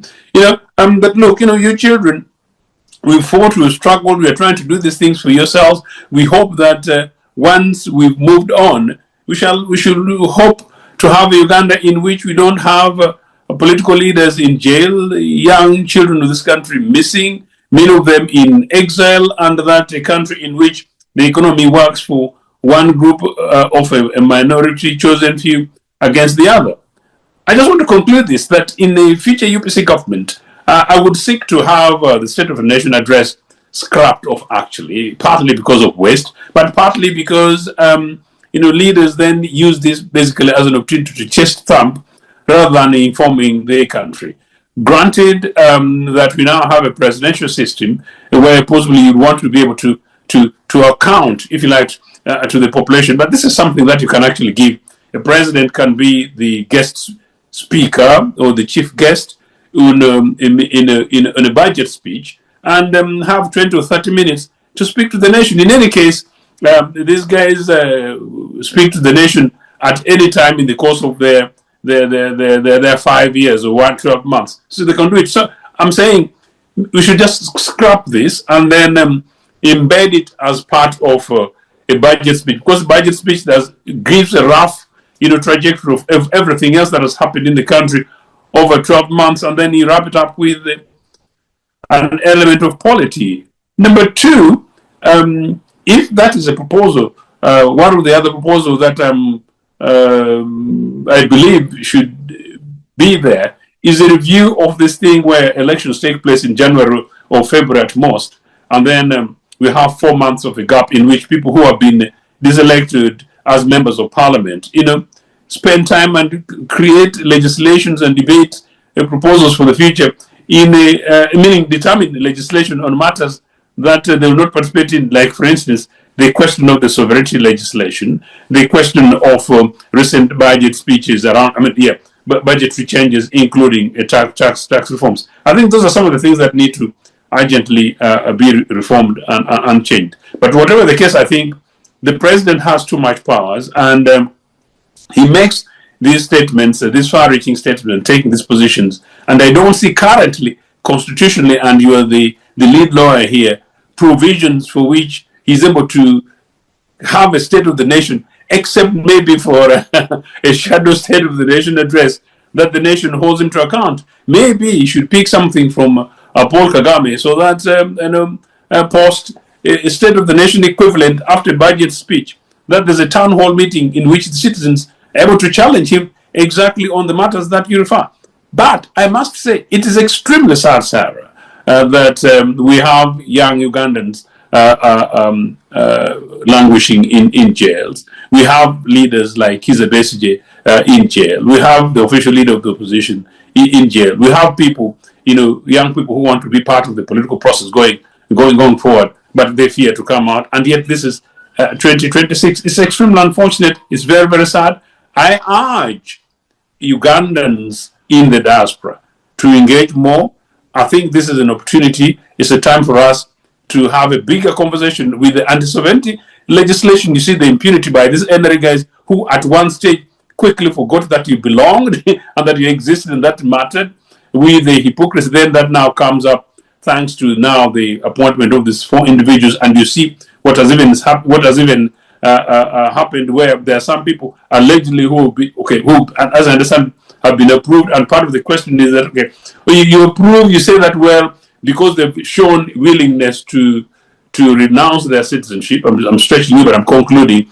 And yet, is that sufficient enough?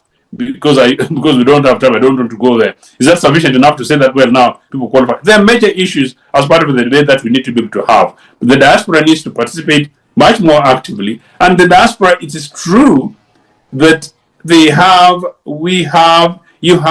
the biggest amount of space to be able to intellectually delve into this thing, so that together we're able to push this regime to a level in which Uganda begins to work more and more and more for all of us Ugandans at home, all of us Ugandans in the diaspora, all of us Ugandans, including Ugandan children who find themselves born abroad out of exile or born abroad out of economic imperativeness, meaning accident of birth, and those other Ugandans of the future who must be part of us, whom we possibly marry or they get married into our future. This country is big enough for us, but this continent also, considering what Bush and Netanyahu are doing in the Middle East, it is even much more urgent that we should be slightly much more jealous about our continent, and particularly in this case, about the Republic of Uganda and indeed our region. Yeah, thank you so much, Joseph. I've been informed that we have been joined by Gawaya Tegulle. So, Gawaya Tegulle, are you with us? He's muted. Please yes, unmute, Miriam, Mr. Miriam, Gawaya. I'm here with you. Yeah, yes, you're welcome. So I will give you an opportunity to share your remarks on the State of Nation address, but specifically also address us on the silence about oil, given that the first drop is scheduled to come out in September. The president was mute about oil production and where the resources might be, given that the oil resources are also not indicated in the budget that will be read next week as a source of financing our national budget and our skyrocketing public debt, which is above 130 trillion as we speak. Welcome, Council. Thank you very much, my dear. Now, I want just a few words because I'm surprised that you, the panelists, seem to have had a lot of expectation. You thought that something great would come out of the State of the Nation address. If you notice, this is what we've had before, as Kharim pointed out. As a matter of fact, it is very possible for one to compose Museveni's speech even before he delivers it. And then when you compare with the final delivery, you'll find that what you have written and what he has delivered, they fit with mathematical exactness. It's the same thing over and over. There is nothing new. This is what he has been saying every time. Change of slogan at the beginning of every term. Playing around with rhetoric and raising hopes, promising that things this time are going to work out, but really nothing new. So at the end of the day, really, I think we need to manage our expectations. There is nothing to hope for from this regime. Let me first assure you about that. There is nothing to hope for. The only thing that you can expect is continuity, in the sense of Museveni strengthening his hold on the country and never going away, as it was pointed out, that, he promised that, this is the problem of Africa, leaders who never go away, this is where we've gone wrong as a continent. And then he proceeds to do exactly that. We've had him for 40 years. We're going to have him for another 5 years. And I can guarantee you, if he's still alive, we're going to have him for another 5 years after that. I guarantee you, I can bet on that one. I can bet on that one. Whether his son is there or not, as long as Museveni is alive, his objective is to stay in power. There's nothing to discuss there. So the only thing we can see that makes sense is that his objective from day go was simply to get power and keep it, which I think is the theme of, what was that book? The Prince by Machiavelli. How to get power and keep it. That is all he has done. There's nothing else. Everything else you might say he has done has been done before and could have been done by anybody else. There is nothing special. Nothing magical. The other day, not the other day, it was a couple of years ago, I had an interview with the BBC, and they were asking me to point out a few things Museveni had done. I told them there is nothing new he has done. There is nothing magical he has achieved. The only thing he has done is stay in power longer than anybody else. They said, let's point out one thing. I said, unless you want to squeeze water out of a stone, you will not get anything from me in terms of Museveni's achievements. What is there that he has done that nobody else could possibly have done? What makes him outstanding? Absolutely nothing.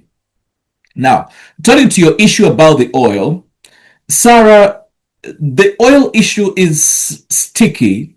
First of all, it is something that he intends to benefit from as an individual and also to have his family benefit from, and it holds no promise for us as Ugandans.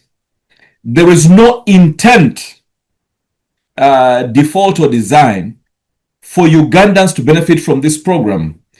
Everything there is about his family and a few cronies who worship him and who agree with him. Anybody who thinks that they will benefit from the oil industry and they're not part of Museveni's family or part of the loyalists, those who lick his shoes, he must be kidding. They must be kidding. They need to think again. The oil program is strictly for friends and family, nothing more. The rest of the country really needs to have to enter into a mode of innovation and say, how do we survive until these guys are gone and normalcy, the return to normalcy begins. There's a song we used to sing in church. We still sing it. It says, keep me safe till the storm passes by. It's a prayer to God saying, no, when you're going through a hard time, you need to ask God, please keep me safe until the storm is gone. And I think that's the prayer you guys need to make, that, can we stay safe? Can we manage somehow until these guys are gone? Because as long as they're in power, Sarah, I guarantee you, there is nothing to hope for. Unless you're part of his family or you're part of those who will forget their conscience, put their conscience and convictions aside, and just say, let us worship this man and get something out of it. Like many of our friends, who you know very well, have chosen to do. Those who felt the wait was too long, they need to get closer to power. and the opposition can't help them. So let us silence our conscience and get closer to Museveni and begin eating as well. But those of you who want to really gain something from this country in terms of can Uganda deliver, must wait until we have a new government. So to conclude, therefore, Sarah, our conversation as people who love the country needs to focus on one thing. How do we get the Museveni family and friends out of power and restore a democratic dispensation in which Uganda works for everybody? Uganda is a wonderful country, but it's in bad hands. And therefore, everything has been run down. This is not how government is supposed to run. This is not how presidents are supposed to behave. This is not how parliament is supposed to run. This is not how the judiciary is supposed to operate. Everything is upside down. And until we recognize that, we are not being helpful to our country. We need to tell our generation that, look, things have been distorted, but they can be better. And how can we as patriots start a serious conversation on how to change power and restore a Uganda where people can feel like, yes, this is our country, and we are not having to be subservient to anybody in order to survive. Thank you, Gawaya. Before I let you go, you know, you were the only Ugandan who made it to this State of Nation address through responses to your article of cabinet being the same as the 40 years of wandering in the wilderness. So should we expect a rebuttal about the president's addresses? I don't know, Sarah. I'm still thinking on it. The jury is still out. By the way, the article was a very simple article because many years ago, I think 1999, Wafula Ogutu, editor-in-chief of the Monitor, he's living the Monitor one night. I think it was around 11 o'clock in the night. He finds me at the gate because we used to work really late. And he says, Tegulle, write me an article. We could even serialize it. Document the 4 ministers of Museveni. Where are they now? What are they doing? That was 1999. Museveni has been in power for 13 years. Now, in those 13 years, he had had a lot of ministers. A lot of ministers. He keeps changing them. Faster than Sarah changes her wardrobe. Women traditionally have a lot of clothes, and they want to change them regularly. And that's how Museveni handles his cabinet. He keeps changing, getting new faces, discarding the old ones, and like that. It's been a cycle. So right now, at that time, there were so many that the project was not simply viable. I needed time, I needed resources just to look for people who have served in Museveni's cabinet in 13 years. And that's why my theme, therefore, was we have a new cabinet. But you see, if you count how many people have served in cabinet, you'll have a problem. You'll need the machinery of the national census to count them.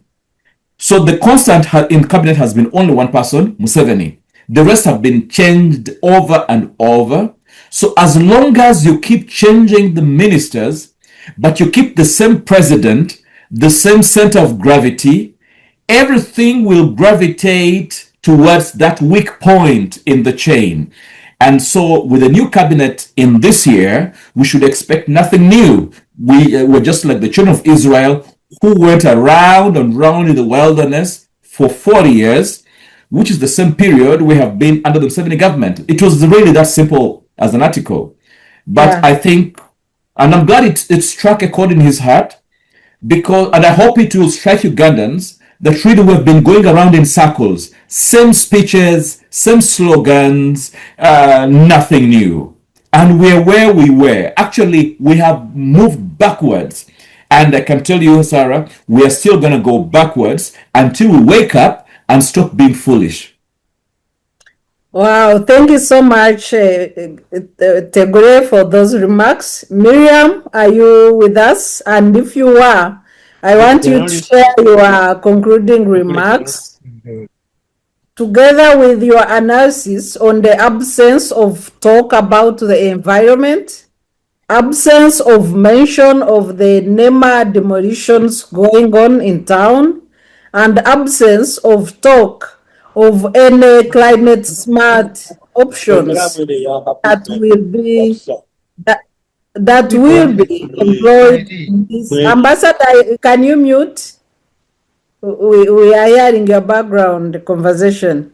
Yeah, Miriam, so absence of any talk about climate, change adaptation in these 5 years of the new term of office. Thank you so much. Thank you, panelists, and Gawaya, who has just joined us. Your submission was interesting, lad. Even though it was pessimistic, but I think we need to be realistic and just to ourselves and to our country, and like kids say, keep it real. What do we expect, and what did we expect anyway? Most Ugandans have become so sarcastic, like on what the president might say or might not say. Sarah, you're asking about environment. What if he says something about environment? What does it mean? I think that is he either takes for Ugandans for granted, all the crying on the streets, like these demolitions, whether they are environmental or for planning, for urban planning and whatever, that have affected almost all Ugandans in urban centers or public spaces, be it green spaces or roadside, whatever it is. I don't know which criteria they are following, really. But he didn't mention anything, just as the same as he didn't mention anything much about the political repression, just like he doesn't. I think he's so removed from the plight of the ordinary man, the plight of the ordinary Ugandan, that he doesn't feel like he needs to talk about it. Either it's arrogance or lack of concern or lack of awareness or just his failure as a leader, incompetence.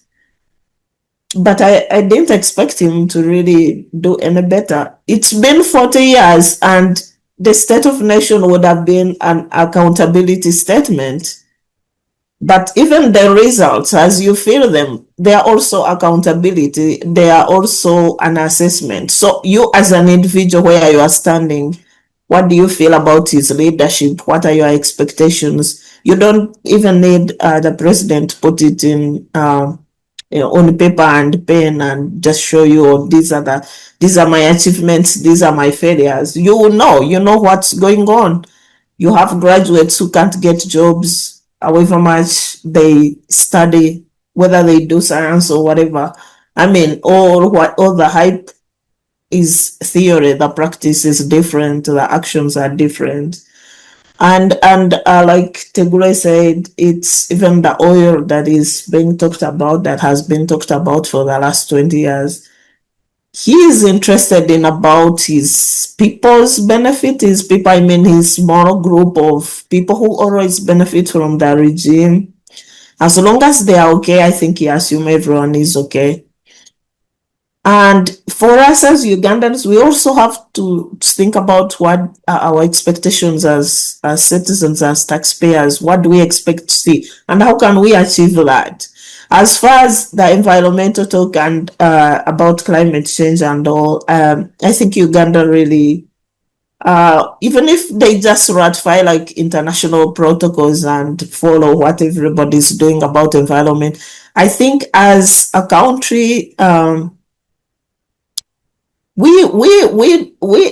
think maybe they try. I don't know, because the people who among the prisoners today protesting, we are students protesting the oil environmental infraction. They were the one of the student environmental activists. So if you care about environment, why would you arrest activists against environmental destruction? You would at least listen to them and maybe consider their concerns, or just just let them go, let them be, and have all those discussions ongoing as you care about, if you care about the environment, because some are futuristic, they don't have to be today. But so his lack of he didn't talk about the environment, yeah, but I didn't expect him to do that. Today, I think there was a headline where they say a tycoon refused to be evicted from Lake Victoria. Lake Victoria is a great water body, not only benefiting Uganda, but Africa. Most countries in Africa depend on it, especially those on the Nile Valley. But not only Africa, it's a big water body which affects the rest of the world ecosystem if it's interfered with. So if you see like one person, because they have money, they have connections, they can disrupt the water body and they can stay there, and the authorities can't do anything about it. That shows either they compromise the government, either they have to compromise to take action, or they simply don't care, and I wouldn't be surprised. But on conclusion, I really want to say the State of Nation address after 40 years of NRM, now coming to 45, what do we expect from a government who has taken our taxes, produced nothing much, keep taking our taxes, producing? We look at the neighboring countries. In the past they would say low standards, this is Africa, but just look at the neighborhood. Look at Kenya. I mean, Tanzania is not doing well politically, but economically, I think they are also trying. Just look at the neighborhood and just see what other people are doing. We are soon becoming an island of poverty in East Africa. We are soon becoming a country where the young people have to run all over the world to look for survival because they can't find food at home.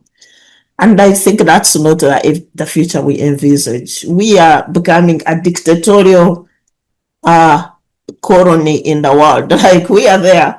Colony, I mean like a circle. We are like an example of a failed democracy. We now stand record holders of having the longest serving dictator in Africa, I think, almost there. I don't know the statistics and where they stand.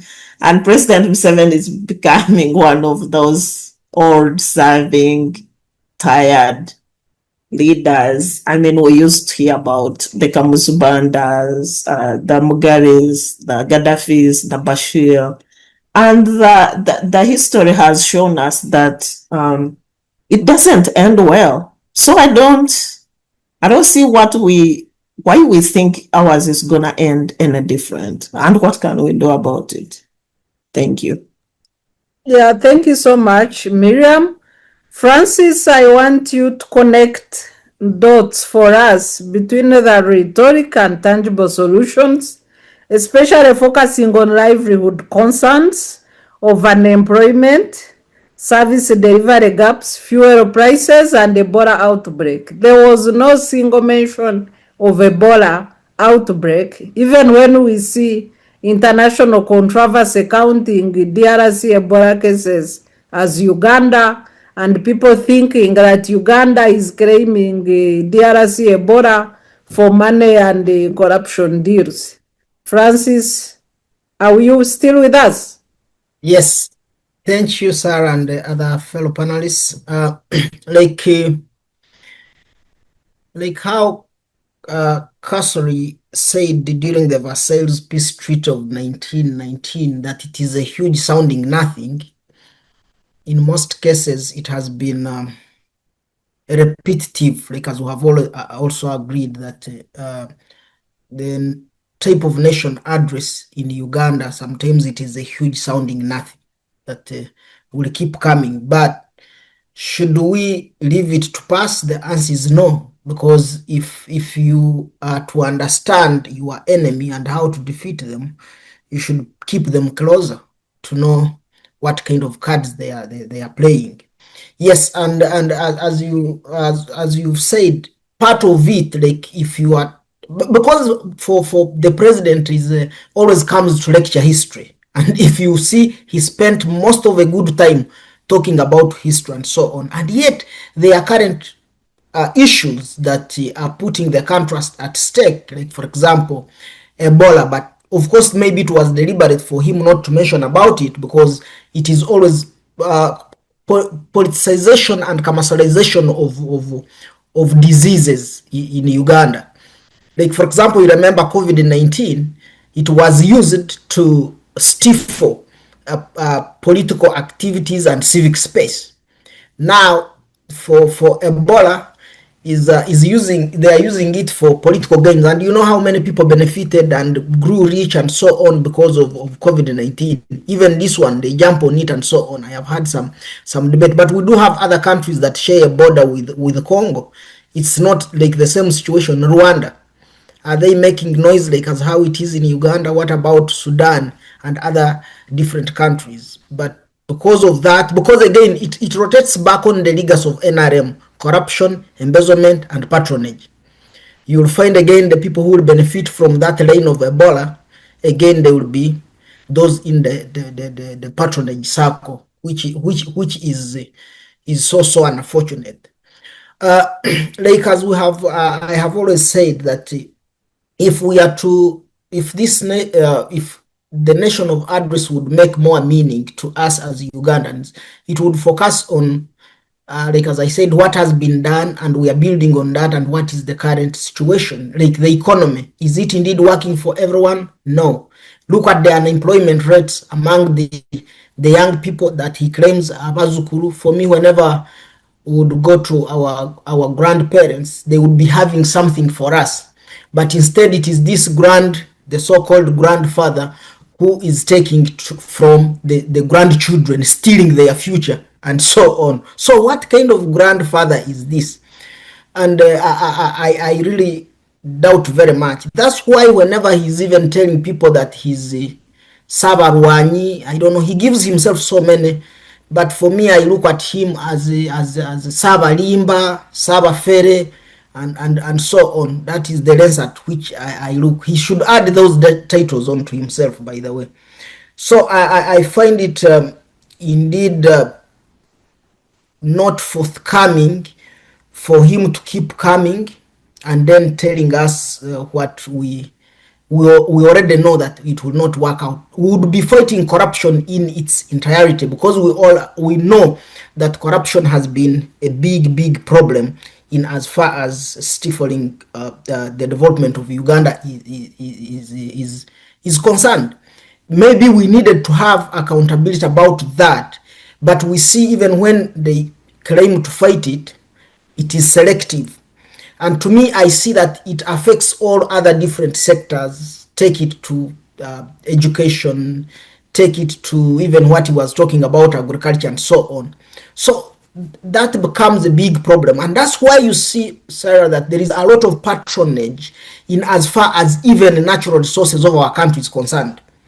If I can mention names, go and mention like gold mining, go and mention all these. Either you will find an immediate relative is the one who has dominated like the gold mining sector, and so on and so forth. And yet these would be things that would be nationalized. Don't tell us about how much we have exported in terms of gold and so on. Tell me how much we have benefited from it. Because if you tell me and it is going in the pocket of an individual person, tell me about the oil and how the people are going to benefit, not telling us the first drop will come at this time. You know, we have been always talking about royalties from these resources and so on. So if we don't, for me, the way how I believe in, I'm not a fan of macroeconomics. I'm a fan of microeconomics. That the moment I don't need to see that the economy is working, I need to look at Sarah. So if I see Sarah cannot even afford the shoe, however much you may tell me that the GDP of Uganda is billions and trillions of money, I can't believe you. I can't believe you. I should see all these benefits like naturally trickling to the common person, not that I should be told. And I have always said this, that there is a problem. If you see a father constantly reminding the children that I'm your father, or constantly reminding a wife that I'm your husband, you just know there is something wrong. Do your role as a father, do your role as a husband, automatically somebody will recognize you. But if you keep constantly reminding them, then there is a problem. So I see that we have a very big problem. We should have been told about the public debt. Public debt of Uganda is going through the roof. But all this debt, where does it end? Enriching individuals and so on.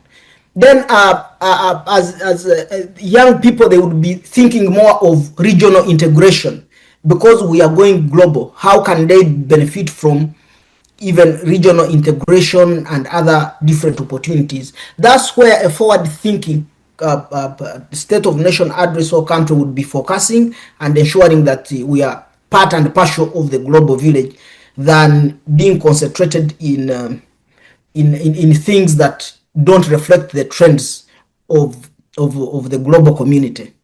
Thank you. Thank you so much, Francis. Ambassador, as you come in to share your parting shot, if you can connect the dots for us between the narrative and structural challenges in the State of Nation address.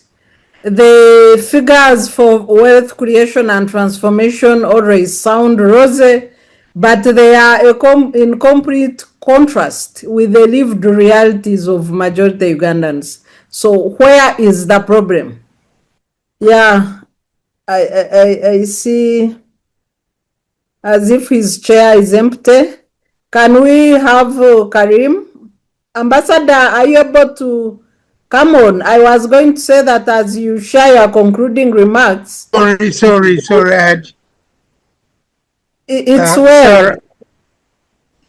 Yes, I was saying that you connect the dots for us between the narrative versus structural challenges in the State of Nation address.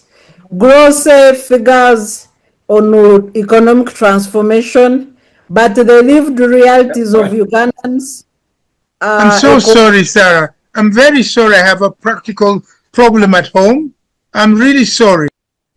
I'm at home and I have a real problem. Give me a second. It's fine. It's fine. Can we have Kharim coming in?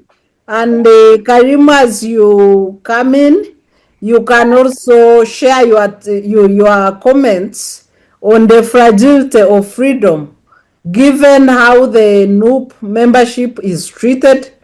We had shared briefly among those languishing in prison, the political prisoners, but also there is the crime of DRA forms. So if you can connect the dots for us as you share your concluding remarks.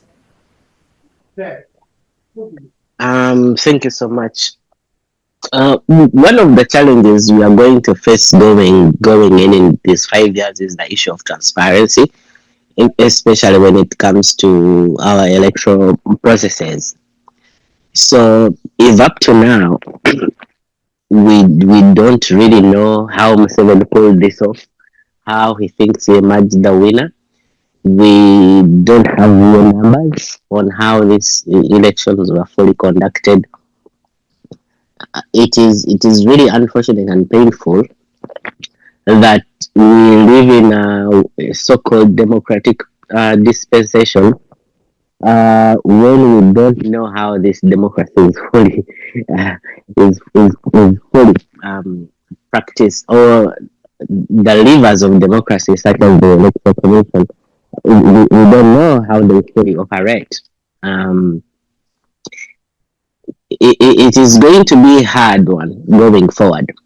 But also, when you look at the shrinking space, the shrinking civic space, when it comes to political dissent, and also the civil society, we don't know how these 5 years are going to be. Mr. Museveni didn't give us an indication on whether there is going to be a way of working things out with the civil society. Because if we don't have a level ground for civil society to operate, and then there is also a question of your political integrity. Because these are things that you need in place for you to be as checks and balances for what is happening in the country.